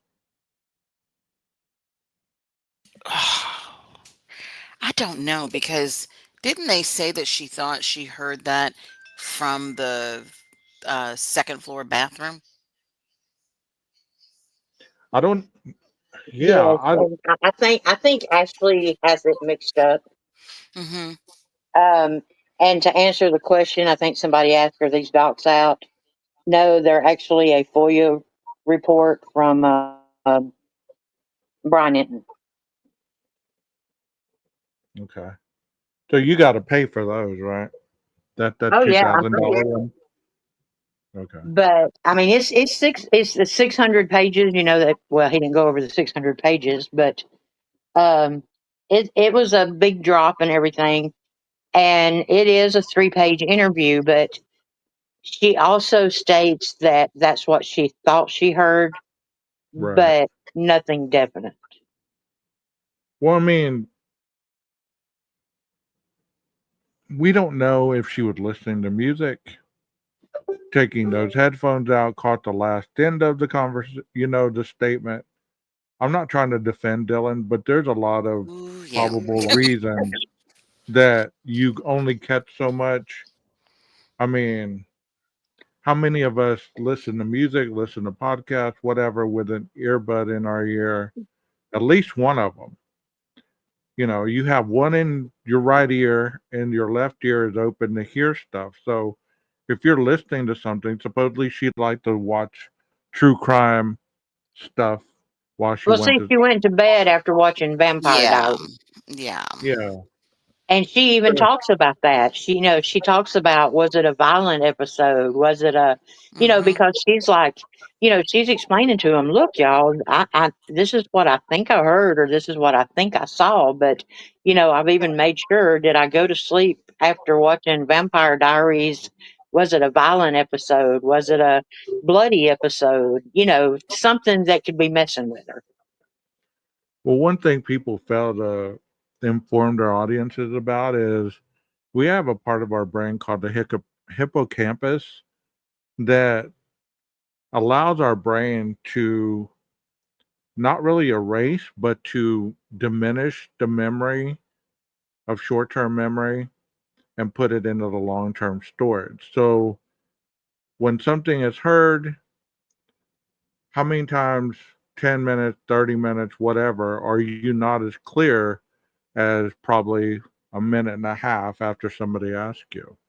So, to be fair to Dylan, all of our brains do this. So that explains why the lack of clarity, plus what she said as far as being intoxicated and all that stuff. I mean, it's pretty cut and dry, but that doesn't sell. Yeah. What do you call it? I think I don't know. I'm not, I guess, going to give her. I don't know. Every time I hear something about Dylan, let me put it this way. Every time I hear something about or Dylan from her or whatever, it makes it harder and harder to, I don't know, kind of like just push something to the side. Because you got to remember, Dylan, like Nina said, she had been watching something, earlier, right? Vampire Diaries, yada, yada. We were told that, they were all asleep or whatever. Now we're Right. finding out, not really, right? But then also remember this. She put a contact in her phone, a new contact in her phone at 3:51 a.m. Okay. So like 9 minutes before this DoorDash, or actually 8 minutes before the DoorDash delivery, because that was at 3:59 a.m. So how asleep was she, between, what, 3:51, putting this contact in her phone or whatever, and when he entered the house and then all of the action started. And then No, also I don't agree. I agree with you. I'll be the first to say I mhm, don't believe that she was asleep. I believe that she was in her room doing whatever, because to be up and down that much, you that's what I'm cannot saying. be That's what I was going to asleep. say. She No. also got Yeah. up and down, what, like three different times at Yeah. least, you know, in a I don't matter think of her brain. minutes. I don't think Hmm. her brain allowed it to register what was going on. Oh, I don't know what her brain allowed her to But register I mean, because I don't know. I don't know. I don't know if you watched the episode that Gage did about the lady that this pretty much happened to her in the yep, 90s. I'm familiar with the story. Yep. Right. And to where all the blood registered as vomit. Hmm. And you sort of have to wonder, is that sort of like something that was going on with Dylan? So then what about the screams in the house and the furniture that got moved around and, all the loud thuds and stuff like that from Oh, Xana's I'm not room to the saying that right she around didn't the hear. corner? I'm not saying that she didn't hear anything. I think Hmm. that maybe she didn't realize exactly what she was hearing. Does that make sense? So Yeah. has that came out in the documents? I always wondered about the furniture being moved and stuff The like. furniture, Well, oh that damn gosh, beer it's pong in the table ain't moved. pictures. Yeah, it's in the pictures, but I don't remember anything now, like recently, out of those Moscow PD documents or the other stuff out of Pullman. I don't remember anything that says, "Oh yeah, the furniture was moved." But you see it in the pictures Right. clearly, and then that's Right. also what's registering on the 1112 cam. So Right. I mean, none of us are vindicating or accusing Dylan or the other no, one. and I'm not trying to accuse her We're either. just asking questions. I know, That's and I'm all we're trying to doing. give you guys an answer. Well, at least Yeah. my opinion of it. So I'm not Right. saying, what I said to, like say anything bad about her. But what I'm saying Right. is um, early on, remember that, they said that, she thought she heard somebody in the bathroom. So, like, my original question was like, wait a minute, was she talking about the second floor bathroom that she supposedly heard this coming from the second floor bathroom? Or is this something that she heard from the third floor bathroom that she thought she heard? I was confused about that too. Like Mm-hmm. last night when they were talking about, the sounds from the bathroom, and supposedly she heard Kaylee in the bathroom or something. I've always, Whoa, wait, what? what? Y'all just registered something. Mm-hmm. Okay, she said she made the statement that he had to have heard her screaming for Kaylee and the others, right? Yes. Mm-hmm. Right. Yeah, that's what's come out So now. if he heard her saying a name, Mm-hmm. and if it's the third floor bathroom, Mm-hmm.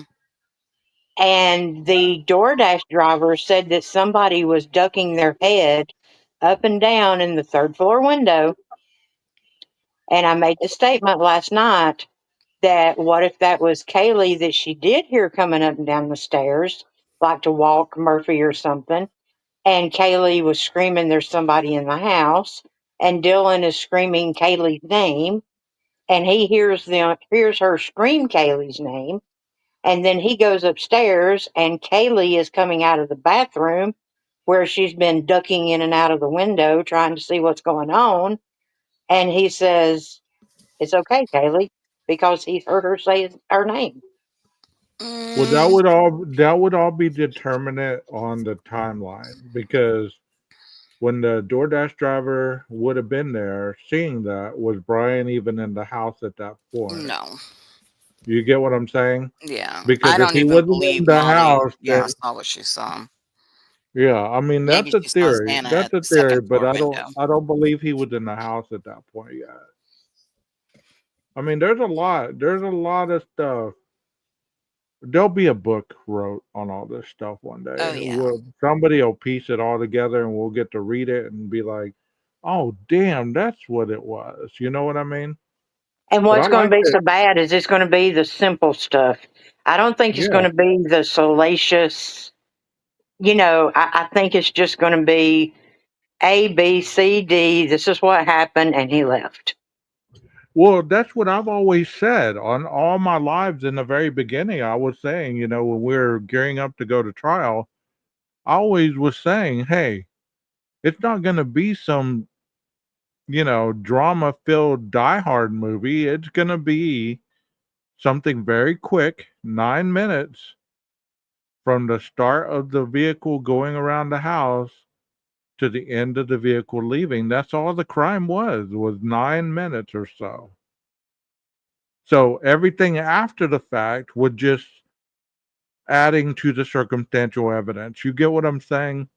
That makes sense to y'all or not? Yeah, I never had a problem with the amount of time or whatever. Yeah, I was never one of those people that was like, oh, it's impossible to, do that yeah. for people in that amount of time. So, Because I mean that would have been the majority of the case would have been in the house, those two bedrooms. Everything else was circumstantial, trying to put this intruder in the house by all these other evidence that was collected, photos, videos, measurements, all this stuff. Wouldn't that? I sure hope that they, find the K bar someday. That would be interesting for me. I would like to see what shape that K bar is in. And call me morbid, but that's just me. Let's let's continue on. That kind of stole the air out of the room. I can see it. Let me let me continue on with Ashley. When I read that, I had to look again. I thought that's a mistake. That's a typo. That's not what's been in all the documents leading up to now. But that reference in that interview to the police on that day, it's an actual reference to one of the murder victims, Kaylee Gonzalez, and the first time we're ever hearing that Kohberger might have even known one of the students he killed. Maybe it means that Kaylee was the target, or maybe at least one of the targets.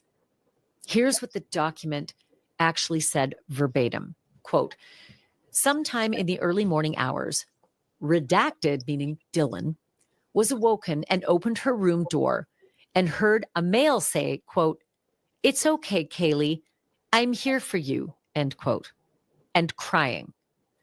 She then shut the door.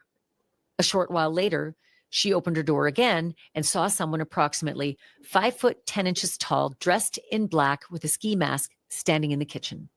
See, where I have a problem with that statement, the first 2 times she supposedly looked out the door and didn't see nothing. Right. Okay. And then she heard there's someone here, right? Supposedly. This statement of it's okay, I'm here to help you was supposedly right before the 417. So if he would have said it's okay, Kaylee, I'm here for you, that would have been the first statement heard, would it not have been? Not the third. Because that was supposedly the last statement heard in the PCA. It's But you know okay, what, I'm here to though? help you. So, but Huh? you know what, though? What she just said, this is coming from her initial interview, right? Right. On the 13th, after she's been sitting outside and they find out, that everybody in the house is deceased and all that. I mean, the girl was traumatized. So Of that course. very first interview, like, yeah, I think there's going to be some stuff in there that's just kind of like, because and if she's already kind of like, I don't know, brain scrambled, about all of Right. the different events and thinking about it or whatever, you know, I don't know Yeah. if I'm gonna, hold her to like absolutely everything that was said in that very first interview while she's like so upset, you know?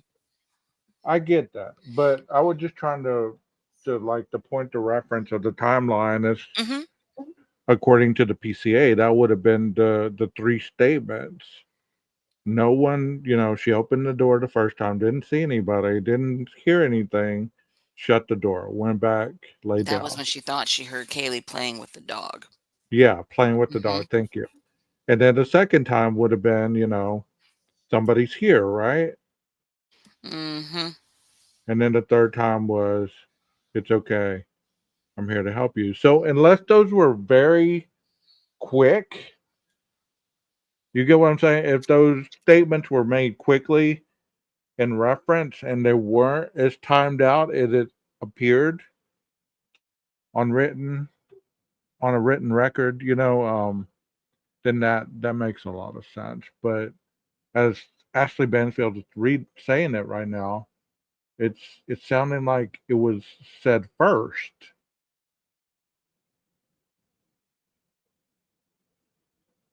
So we'll see. End quote. Now, this could be a mistake, right? It could be a mistake that she made that was corrected in her later interviews, because every other version of her interview that she gave, we've heard Dylan saying that she heard a voice saying, quote, it's okay, I'm here to help you. But no name, certainly no reference to Kaylee. It's okay, I'm here to help you. It's okay, Kaylee, I'm here for you. Maybe the okay got mixed up with Kaylee. But the fact that Kaylee's name appears in a police document at all, that Dylan once told them she heard the killer mention Kaylee's name, I mean, it's nothing short of jaw-dropping, because otherwise we have no connection between Kohberger and these kids. The police found nothing. That was the biggest revelation when the documents and the gag order, the gag order fell, the documents started to drop. We thought for sure we'd learn why. What was it? Why did he do this? Why did he pick them? Why did he go to that house, those kids? But they said they could find nothing. He was just too good at scrubbing. Something else we found out today. There's a piece of evidence that's been quietly stashed in the police evidence lockup. A book. The Idaho State Police, the lead investigator, Lieutenant Darren Gilbertson says that the book that they seized after raiding Brian Kohberger's properties was heavily highlighted on page 118. Up until now, we never knew what the book was. We knew a book had been seized, but we didn't know what the book was called or what kind of book it was. And some of us had theorized, I certainly did, that it was the manifesto of Elliot Rodger, an incel spree killer who espoused misogyny in his writings. And maybe it was the inspiration for Papa Roger, although the police say no connection, just awfully coincidental. But the book they seized was actually a book called Feel the Fear and Do It Anyway. It's a book authored by Susan Jeffers, an author who's now deceased. It's a self-help book about turning anger and indecision into action. Lieutenant Darren Gilbertson told the Idaho Statesman that he doesn't know what Kohberger underlined or what he marked in that book on page 118, but that the book is still in evidence. So we looked at the book and we turned to page 118 and we found an interesting summary at the top of that page. And here's what it reads. The knowledge that you can handle anything that comes your way is the key to allowing yourself to take risks. This is from a self-help book about turning anger and indecision into action. So was this Kohberger trying to improve his life in a positive way? Or was this Brian Kohberger working up the nerve to slaughter unsuspecting victims while they slept? One thing we can tell you for sure, Kohberger was on a quest to learn as much as he could about pulling off the perfect crime. And there's a trove of new information about that in this new batch of documents obtained by News Nation. The documents show that even before the quadruple murders at the University of Idaho, Brian I agree with that, Cal. I believe that he was already committed.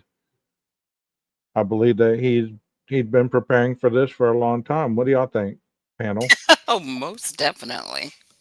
He Yeah. bought the knife in March. The knife, the sharpener, what was it? The sheath and vitamins in March of 2022. Yeah. So I've heard and I'm not trying to make this into a dirty show, but this was brought up in this case.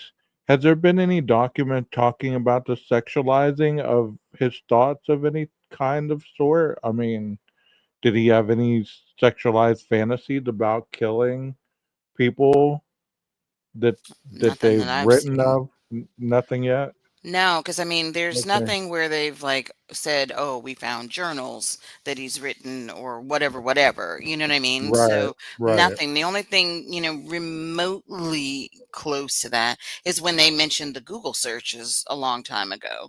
right, right. I was just What he wondering was searching for. if they actually put on paper what it was, that would have tied to any of the victims or any kind of fantasy that he may have had about that.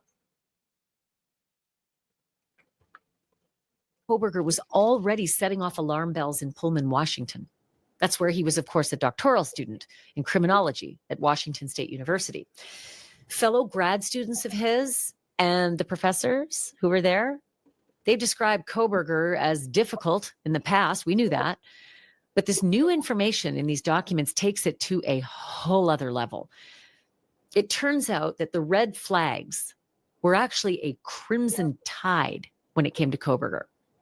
One professor says that staff actually pulled her aside and asked her to check in on a female grad student because Kohberger had been hanging around her in an uncomfortable way. Sometimes he would physically block the office door where several women were inside working.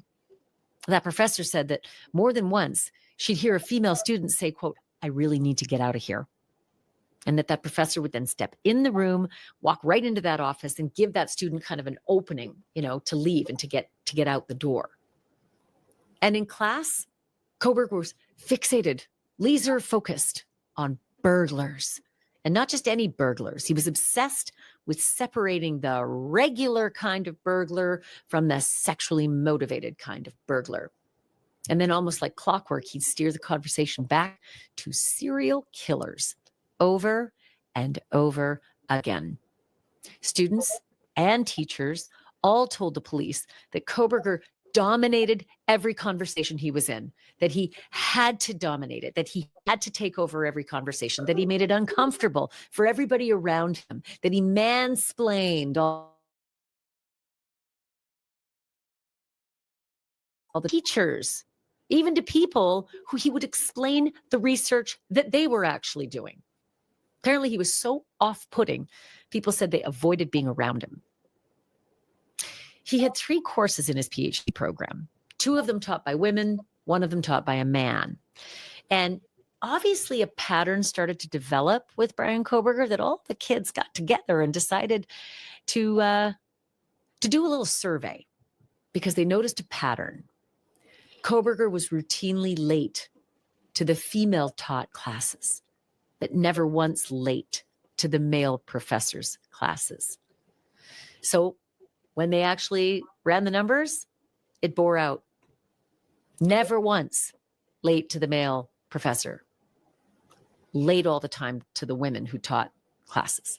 Some of the female grad students even reported to that same professor that when Kohberger was not in class, they said, quote, "Oh my God, class was so much better today. It's just easier to navigate," when he wasn't there. The classroom was set up in a circle formation, and Kohberger would always take the seat right next to the professor, always. That professor later told colleagues that she was genuinely worried that if he ever got his PhD, quote, he would be a predator. Let me just repeat that. One of Brian Kohberger's professors was so worried that if this guy got his PhD, he would be a predator. And the other scary thing. I mean, that's huge for your professor to think that about you. I Mhm. mean, that is something that you just don't overlook. You just, it's one thing to not believe his student, but for a professor to say that shit about you, I mean, that's something that's pretty strong. It holds a lot of water. Oh, yeah, and that's interesting that his WSU professors, caught on to that, like, and noticed things about him, but Catherine Yeah. Ramsland didn't seem to notice anything. Like, she was hoodwinked, and this woman is, like, legendary in this field, you know? Right, right. I You just think know, that's very funny. I mean, it's obvious that he did have that disdain for females, and you're right on that in the chat. His disdain for women was strong, like you said, Dolphin. It's obvious. And Nina has talked about that as well. A lot of people have. I saw your email, Nina. Um, you know, but I don't understand, and I probably do understand. I just at this moment am not really thinking it through. But how people cannot see that he had that disdain for women. How they just kind of put that in the back of their mind, and they say, well, he was just doing his job. He was just a teacher. He was just a criminology student. There was nothing creepy about him. Mainstream media just hyped up this individual from day one after the arrest. Do y'all believe that that's what happened? Or do you believe that pretty much what they're talking about now has always been relevant? I think he's Yeah, been planning yeah. it for over 10 years. Mhm. So y'all don't believe that the police just plucked him out of the blue? No. No, Y'all don't believe that he was framed? nope, never. I actually thought from the beginning that he did it because I thought that he, was one of these people that wanted to have like an evil genius moment, get away, commit these murders, get away with them, and then be, teaching at a university and like discussing his cases, his Right. kills, with his students and getting like pleasure from knowing, oh, they're sitting here scrambling to try and figure out how it was done, and it's me. Like, Yeah. yeah. I like y'all's thoughts, and I like this comment also from Sunflower. She says, "Truly don't think Ramblin knew him from Adam. Between online classes and who she is, I'm sure he was just another name on the roster. Now she will capitalize." Oh yeah, she's definitely ready to capitalize. She's been Yeah. ready since she heard his name, as the person who was arrested. I reached out to her. I emailed her and I asked her to come up on panel and discuss this, like after, the gag order was lifted. And I said, we don't even have to talk about Kohberger. We can just talk about the criminology stuff because I was interested in hearing her take on certain things, right? And you know what she wrote me back? I still have this email if nobody believes me. She she wrote me back, no, I was his instructor and it is federal guidelines or something that I'm unable to speak on him or whatever. And I said, well, that's fine. I could care less about Kohberger. I just wanted to hear your thoughts on certain things that this case has brought forth. Thank you for your time and have a good weekend. That was her response to me. So I totally agree that she probably didn't know as much as people have given her credit to know. And that's a good out, you know what I mean?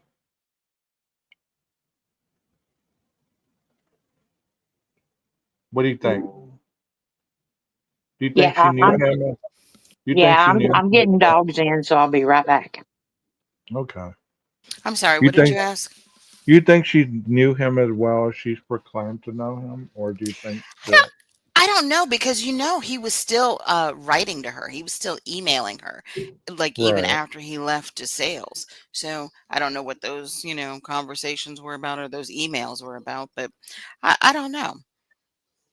I think she's positioning herself to be the person who writes books about him, So I don't know. I'm not even really putting too much stock in what she's saying. So because I know she wants to write a book about him, she wants to be able to interview him and whatnot. That's why she Yeah. went to the parents right away, and Yeah, offered her assistance or whatever. yeah, Sharon. It was after the gag order was lifted. It was probably a couple weeks after. So I waited, for her to be able to speak on it. And Walt says, "I bet a hologram actually wrote you back." You're probably right on that one. Maybe it takes $50 to make Ramblin' holla. Maybe so. Let's finish this up. This is some good stuff. It's good. It's good discussion material, right, Dolphin? Oh yeah. Hmm. Yeah. Is that she said there's no way he can't get his PhD. He's way too smart. We have to give him that PhD at the end of this program.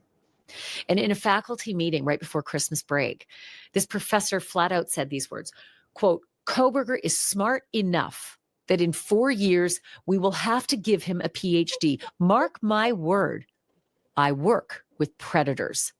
If we give him a PhD, that's the guy that years from now we'll hear is harassing, stalking, and sexually abusing his students. End quote. Just imagine this. This is what they were talking about. The professors were meeting about this together. So think about this. Whenever the tip line came into effect, you don't Hmm. believe that this professor called in a tip, and then you're starting to ask, well, what does this guy look like? Well, he's about this tall. He's about this weight.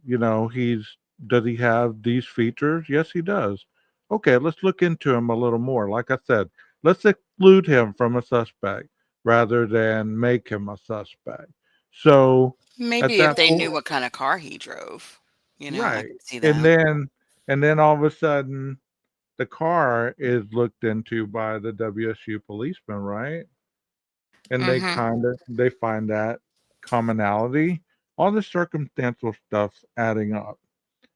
Yeah. Let, Do you know that a few days before the murders, a guy that was in his PhD program, well, actually, he wasn't in the PhD program. He was pursuing a master's, but he was like one of the older students. He was actually going to report, he was going to try to send an anonymous report to the university about him, basically saying, I think you guys need to, you know, check in on him because he was worried about his, I guess, his mental health. And he did not, he had typed up everything and he didn't hit submit because he wasn't sure that it was going to be anonymous and he didn't want Kohberger to come back, at him, like get oh upset. wow. Yeah, that's in the James Patterson book. Okay. Hmm. One thing I haven't heard about, and I thought was very interesting at the very beginning, that guy that made that correlation of the internet going down for that amount of time. And if y'all have discussed this at other panels or whatever, I'm sorry.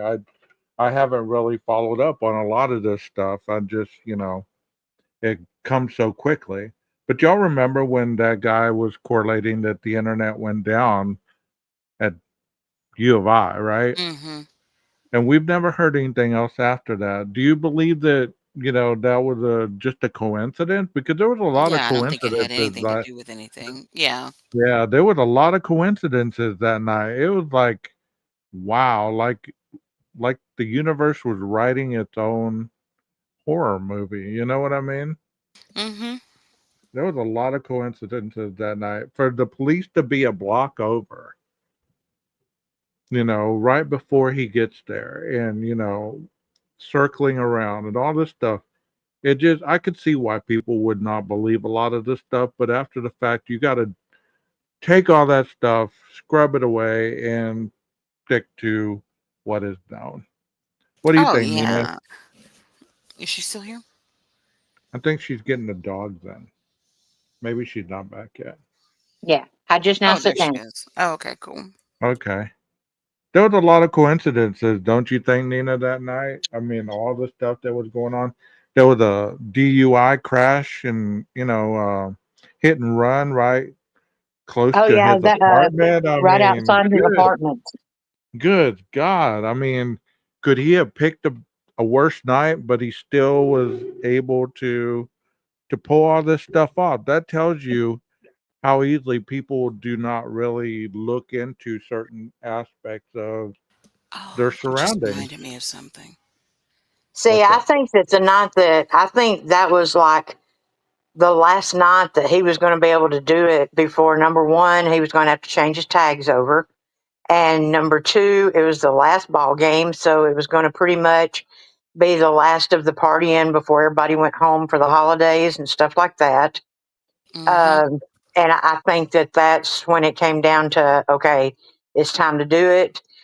But I just now sent you another email and it's a video that Unravel sent me, and it shows two flashes of light in the surveillance video, and I Yeah. wondered if that's what Bethany saw.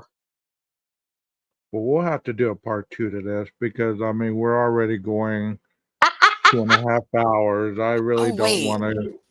Yeah, I Uh, don't want to. Go ahead. you said something that reminded me of something. Yeah, I know you're trying to end. Let me just say this really quick. I'm not Um, trying to end it. I'm just saying I'm not going to go like 3 or 4 hours. oh, okay. Yeah, I'm not um, trying to end it.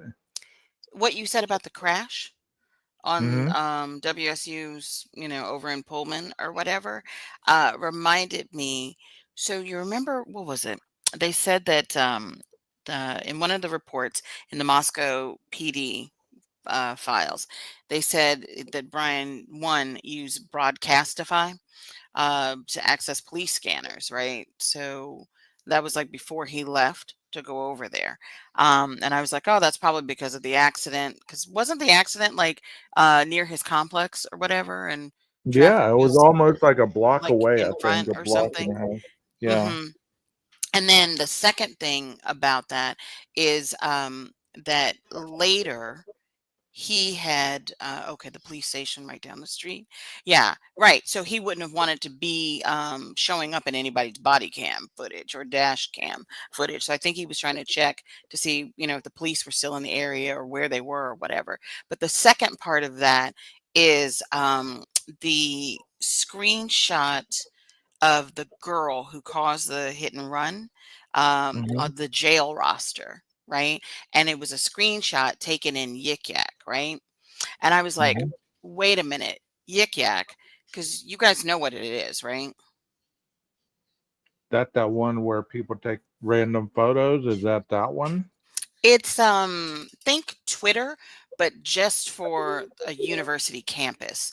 Yik So Yak, Okay. you have Yik to be Yak is within the a 5 mile radius. yeah, Yik Okay. Yak's the one I told you about, Gage, that he used and Kaylee and them used, and like she said, it's a 5 mile radius, and Okay. it is so accurate that there was a student that was going to do a school shooting, and he was like announcing it or whatever, and they tracked him by his Yik Yak before he could get to the school and do the shooting. Oh wow. Right. Okay, So it's continue on. anonymous, like anonymous. Actually, 4chan. think of like a 4chan. Yeah. Yeah. Think of Okay. like a little 4chan with a 5 mile radius. And Okay. usually it's university students, that use it. So then I was like, well, wait a minute, right? So that makes sense, right? SA But Dream. what'd you say? I said it would be an SA Dream. Oh, of course. But what time? I'm trying to remember what time. Nina, do you remember what time was that he did that? Pulled the screenshot. Oh, golly, it was on the 13th. It was And after it the was, murders, yeah, right? you're talking about the screenshot of the Yep. girl that did the hit and run.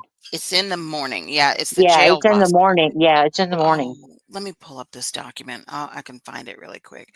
I So had what's in forgot this about that. screenshot? Is it his car or is it him No, driving it's a up? What? screenshot of the jail roster of them Oh, having arrested this girl. So he either went on Yik Yak and he was let me search for the word Yik Yak really quick.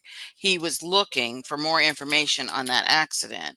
But that also, so that tells me one thing. Yeah, he was looking for more information, I guess, about that accident. Maybe people were talking about it, right? yeah. Where is it? Yik Yak. It's YIKYAK. Yeah, Yeah. Okay, here it is. 6:27 p.m. on the yeah. 13th. Okay. What did I just say about the time? 6:27 p.m. on the 13th. Well, That's his phone again, wasn't dark. that's in the right. That's in that dark period. And he was on the phone with his mother Yeah, so he wasn't at dark. that time. They may not So have known where he was as far as location, but his phone wasn't dark. but here's the thing though, right? So Yik Yak, 5 miles, right? Yeah. You have to be within 5 miles of a campus basically to get to read the feeds, right? So here's the thing. I'm like, wait a minute. Was he over in Moscow hanging around, lurking around? Because here's the thing. I would imagine that he went back over there somewhere and was on Yik Yak trying to see what U of I students were saying about what happened at the house, Oh, that's or what the interesting. police are That saying is or whatever. interesting. Do you see what I'm saying? But also in the PCA, it said the phone never pinged after that. Ooh, It I was wonder if off, Yik does Yik supposedly have a again. board? What, like a forum boards or Yeah, something? like a forum board. Hey, but let me ask you this. Could Mhm. you use your hotspot with your phone being dark? Like, can you use your phone as a hotspot and have like a tablet or something using apps like this where it doesn't show? Ooh, So I don't know. I Where think you'd have to have your location on. your Wi-Fi, you'd have to have. So okay, here's the thing. Tablet. I'm trying to think. Could you use your phone? You you get wouldn't be what able I'm to use saying? the Like, cellular connection of the phone, the cellular part of the portion of the phone. You can use something else as a hotspot. You're asking about the phone itself? well, like, could yeah, like The Um, hotspot capabilities of the phone comes from the cellular data in the phone. You know what I mean? right. So if you don't have it on, then no, you couldn't use it as a hotspot or I whatever. mean, Or like say, but could you make it look like your phone is dark and be using the hotspot and a tablet at the same time, or maybe a laptop okay, to you read? could turn your phone on an airplane mode, right? So that would Yeah. one get rid of the cellular connection, right? And then you could use something else as a hotspot and then connect the phone to that, but you still would not have any kind of, cellular That's connection Okay. like going. Telltale. That Okay. If would Like you be, Telltale okay, said too, you got to consider he could have a burner. yeah, but I've but always look, wondered about a but burner look, if or you the pulled up original phone that he had. if you pulled up to like a Starbucks or a McDonald's in the parking lot within 5 miles, you could use their Wi-Fi Wi-Fi, on the yes, tablet, yes. right? And it Mhm. wouldn't show anything about you.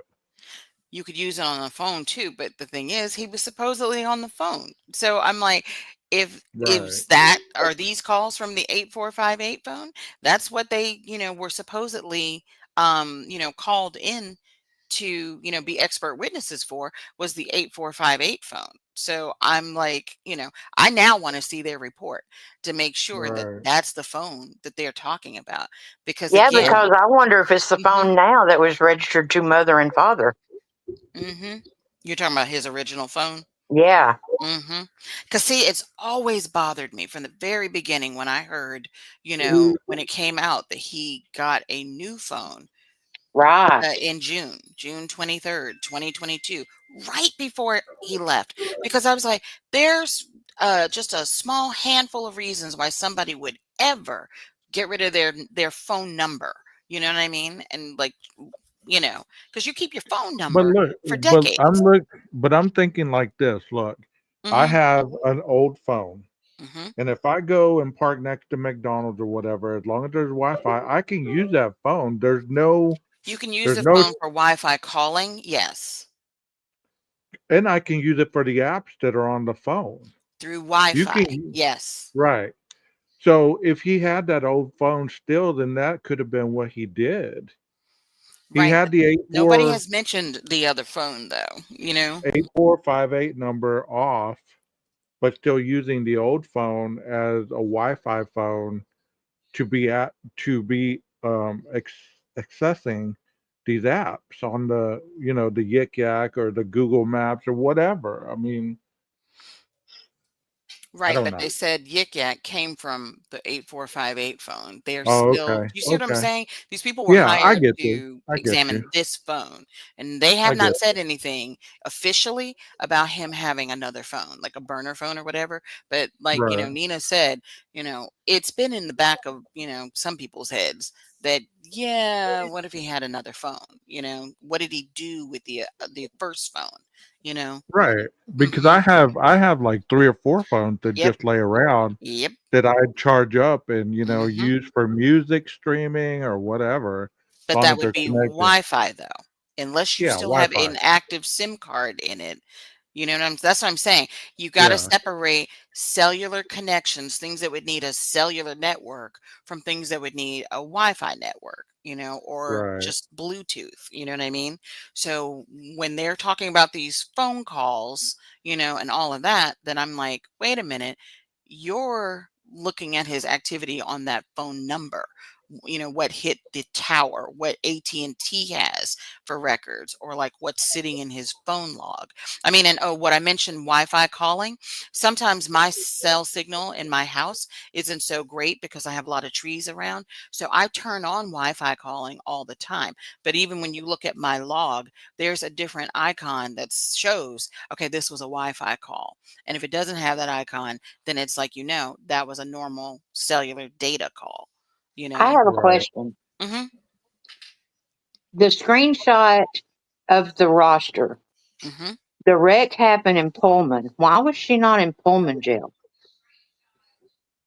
It says Whitman County jail roster. Okay, so she was in Pullman County then. Right, mhm. I mean, she was in Pullman jail, Whitman not County, yeah, Moscow. right. Okay, so the Yik Yak would have been 5 miles from WSU. But here's the thing. That's why I was trying to figure out. He had to have either been, because the campuses are so close, right? He had to have either been over towards WSU at that time or over towards U of I, right? If he's at WSU, WSU's campus has probably, talked about, this hit and run. I mean, I don't, they're so close. Maybe some people at U of I, had heard about the hit and run or whatever. I don't know. And we're talking about it. Maybe somebody over at U of I posted this girl's, screenshot or whatever. And maybe that's where he got, he downloaded the roster or whatever from there, took a screenshot of it. So that's why I was like, I wonder where he was. So, but at 6:27 at night, my guess, and because of the other activity that came before, the Costco, the Albertsons and all that, he was like, to the southeast of Moscow Well, I at know that the point. house that I told you about where I say he Hmm. cleaned his car. Hmm. It's 7 minutes from WSU, Okay. Yeah, that's not far. That's not far at all. and that would show up from Yik Yak. But I mean, okay, so but think about it this way. You've just, murdered these 4 people, right? Hmm. You also went back over there at, between 9 and 9:30 in the morning, With your and you mom on the stayed phone. with your mom on the phone, right? You stayed there, somewhere in that area for like 9 minutes, right? Remember that part too? And then you turned right back around and went back home, and then you did your whole shower selfie, creepy shower selfie and all Oh that, right? God. So if you've already been over once, I think it was to try to see if they had been discovered yet and the police were there or whatever, and you don't see it. You go back and you do all that.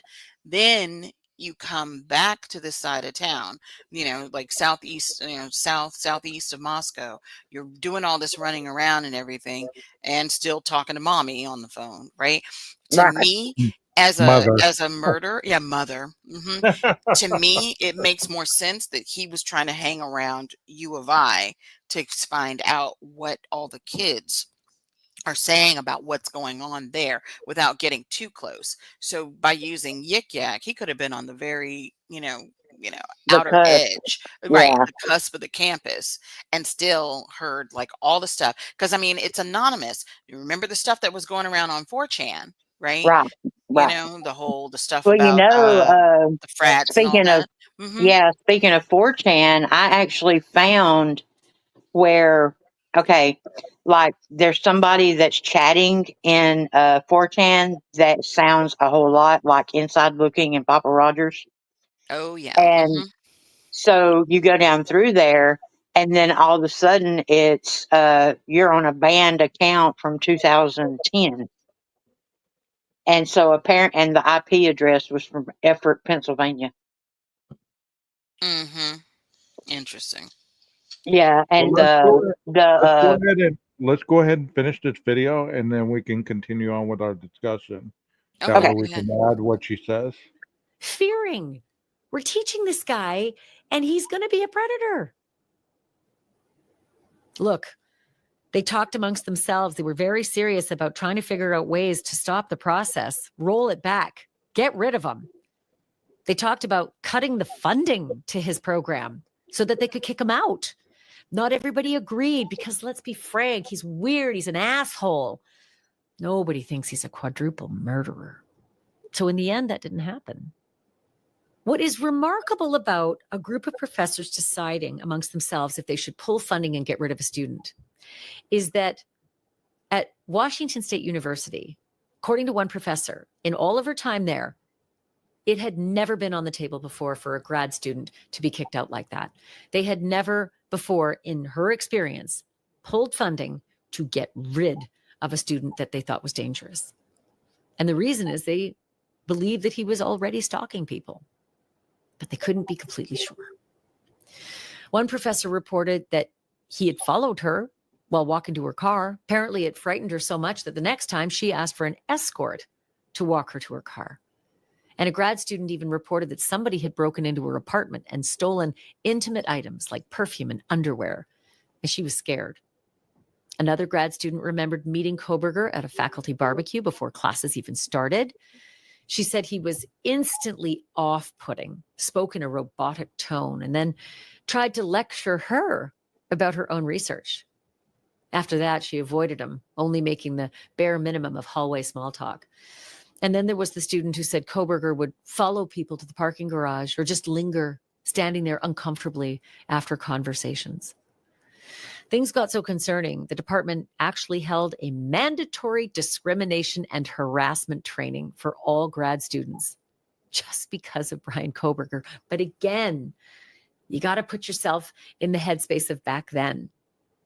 Freaky, weird, odd, mansplains, asshole, domineering, rude to women. But was it enough to get rid of him?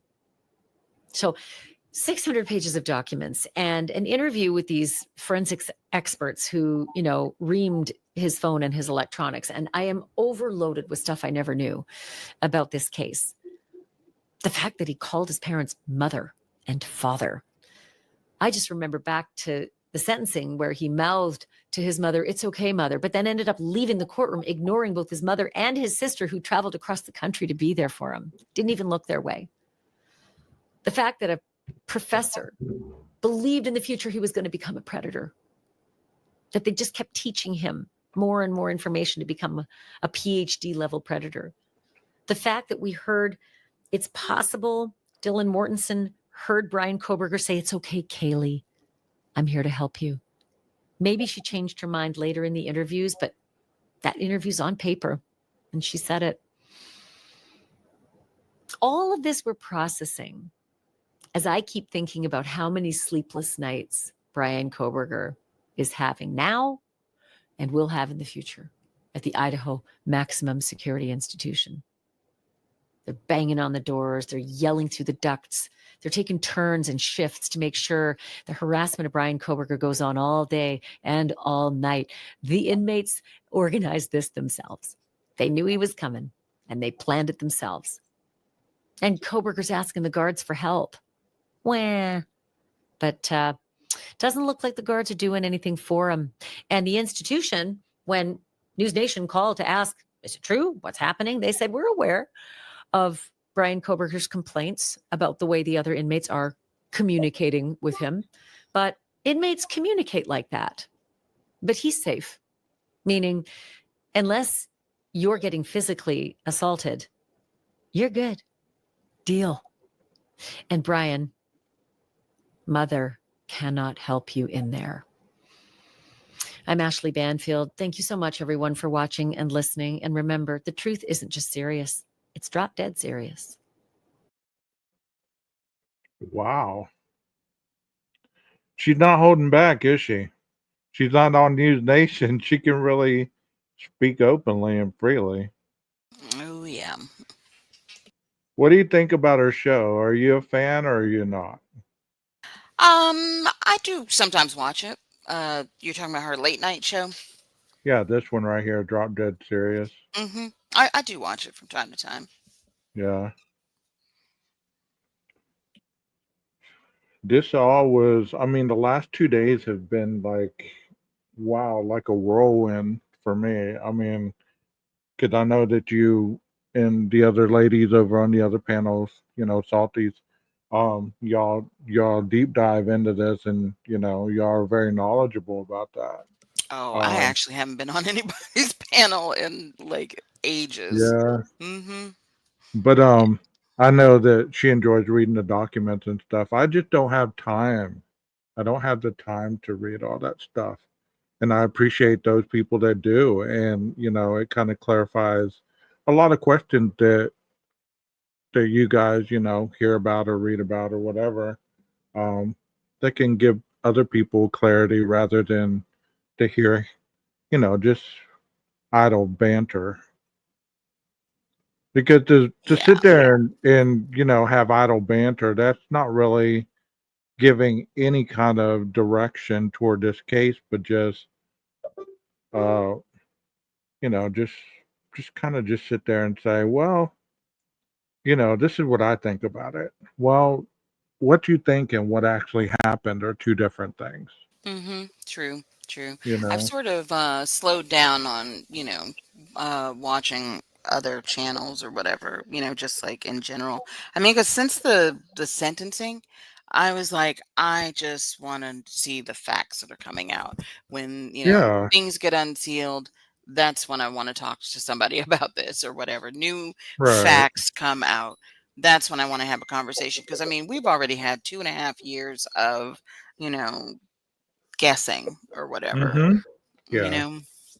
So Nina's battery died, so hopefully she'll get it charged up.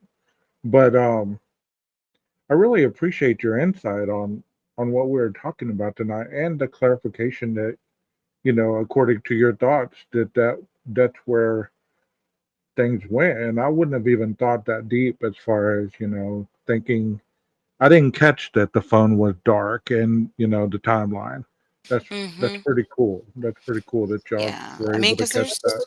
it's easy to forget a lot of this stuff, because there's just been so much, so many rumors, so much other Mm. information that's come out, and then, all the hearings and whatnot. But it's like, I don't know. I just sometimes, I'll hear something and then I'm like, whoa, whoa, whoa, wait a minute, because then I'll remember something from like way back.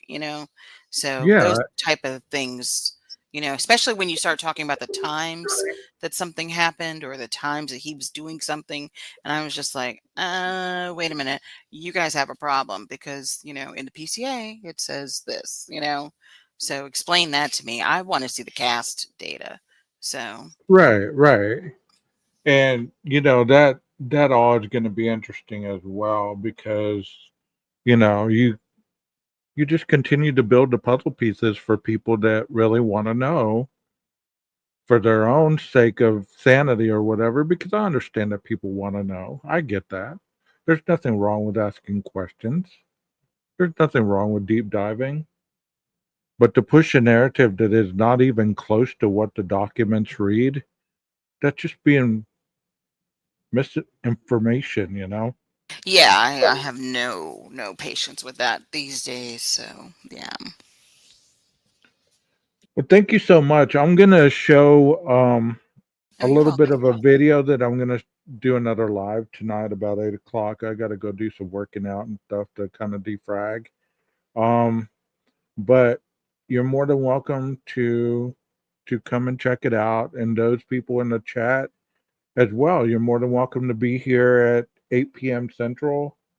And let me show a little bit of it. That way, you guys can kind of get an understanding of what direction I'm going to go because it's kind of like a what do you call that? Remember the movies? You go to a movie and they preview. That's what it is. Oh, I okay. swear. You got like a Sometimes I trailer? can't even. Yeah, I can't even remember the simplest words for some reason. I'm just like, what the hell is wrong with you, Gage? I just have so much on my mind. I Yep, did that finally. is understandable. I did finally get my degree in the mail, so Oh, I'm nice. happy about that. So here's what I'm gonna go over tonight, and this has to do with the blood evidence and crime scene photos, and kind of understand it a little bit. So I'll show you guys if y'all want to be around. Y'all come check it out. Since blood evidence associated with a crime can provide information that may solve the case, it is essential to correctly document, collect, and preserve this type of evidence. Improperly handled blood evidence can weaken or destroy a potential source of facts in the case. Properly collected and preserved blood evidence can establish a strong link between an individual and a criminal act. Blood evidence or the lack of blood evidence can also be used to contradict the witness statement or any statements that the suspect may make. Blood evidence can also point the investigator in the direction he or she needs to go to solve the case. If blood evidence is documented, collected, and stored suitably, it can be presented to a judge or jury several years from the time. Okay, that kind of it's not just going to be total AI reading. There's also some video stuff in there. So, You said that's 9 o'clock. What time zone? 8 o'clock Central. Oh, okay. 9 my time. Cool. Okay, so if you guys are in the area and y'all want to know a little bit about the blood and the investigative portions of it and It's in video form as well. It's not just an AI reading. So you guys be sure to hop back and tell people this is where we try to stick to the facts and stick to the documents and stick to, exactly what our impression is based on our knowledge of certain things. Also, I'd like to give Salty Sleuth. That's her channel, right? Salty Sleuth investigates.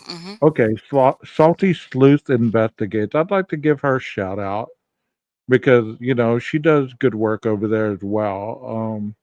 And obviously Nina is Warning Label Nina. Um, I believe that a lot more people need to check these pages out or channels.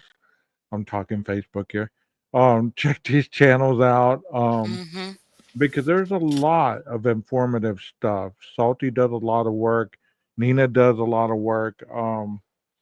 There's a lot of channels that you could give a chance to really show a different perspective and actually deep dive into certain areas that other channels don't.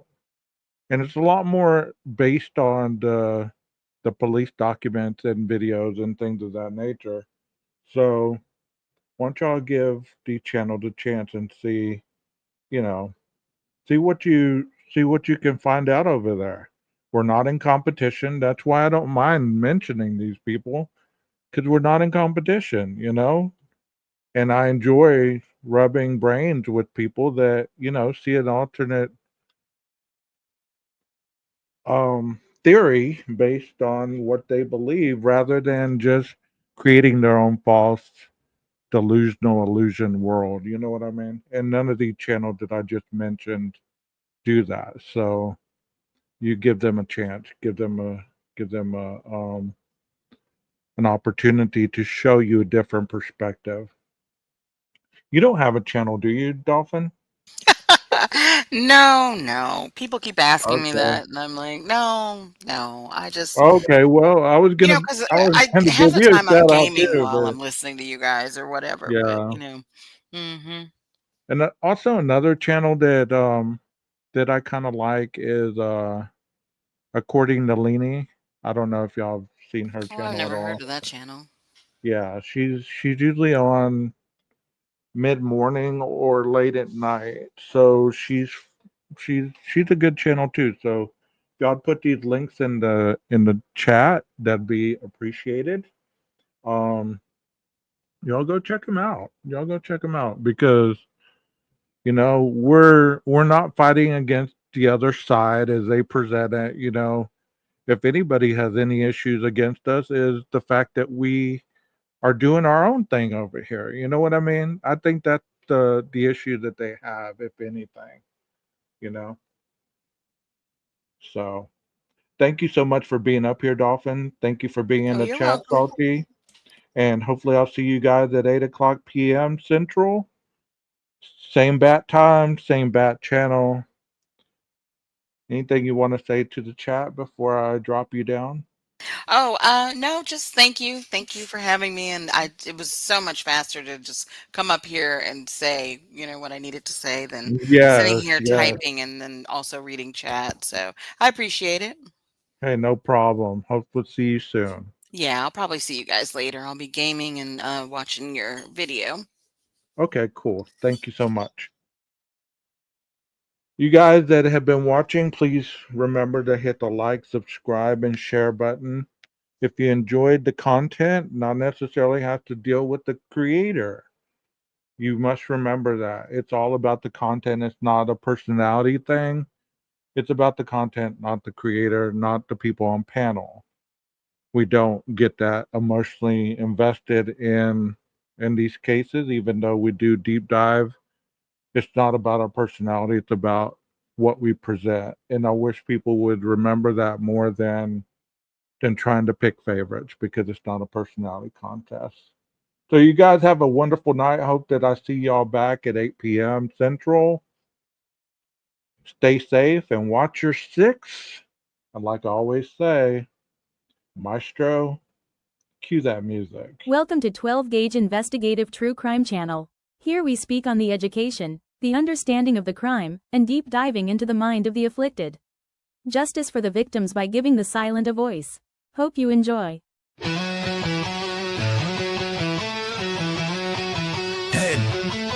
In a world where shadows speak and silence kills, we chase the truth through blood-soaked hills. Crime scenes cold, but the trail stays hot.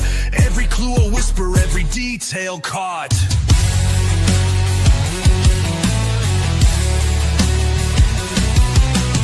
Killers lurking, predators hide, but justice walks with us side by side. We don't flinch, we don't fold, we bring the dark stories that must be told. 12 gauge, a gas toy, built to last. Through the lies, the screams, the shattered glass. While cynics scoff and doubters run, we bring the dark stories that must be told. 12 gauge, I can built to last. Through the lies, the screams, the shattered glass. While cynics scoff and doubters run, we seek the truth till the work is done.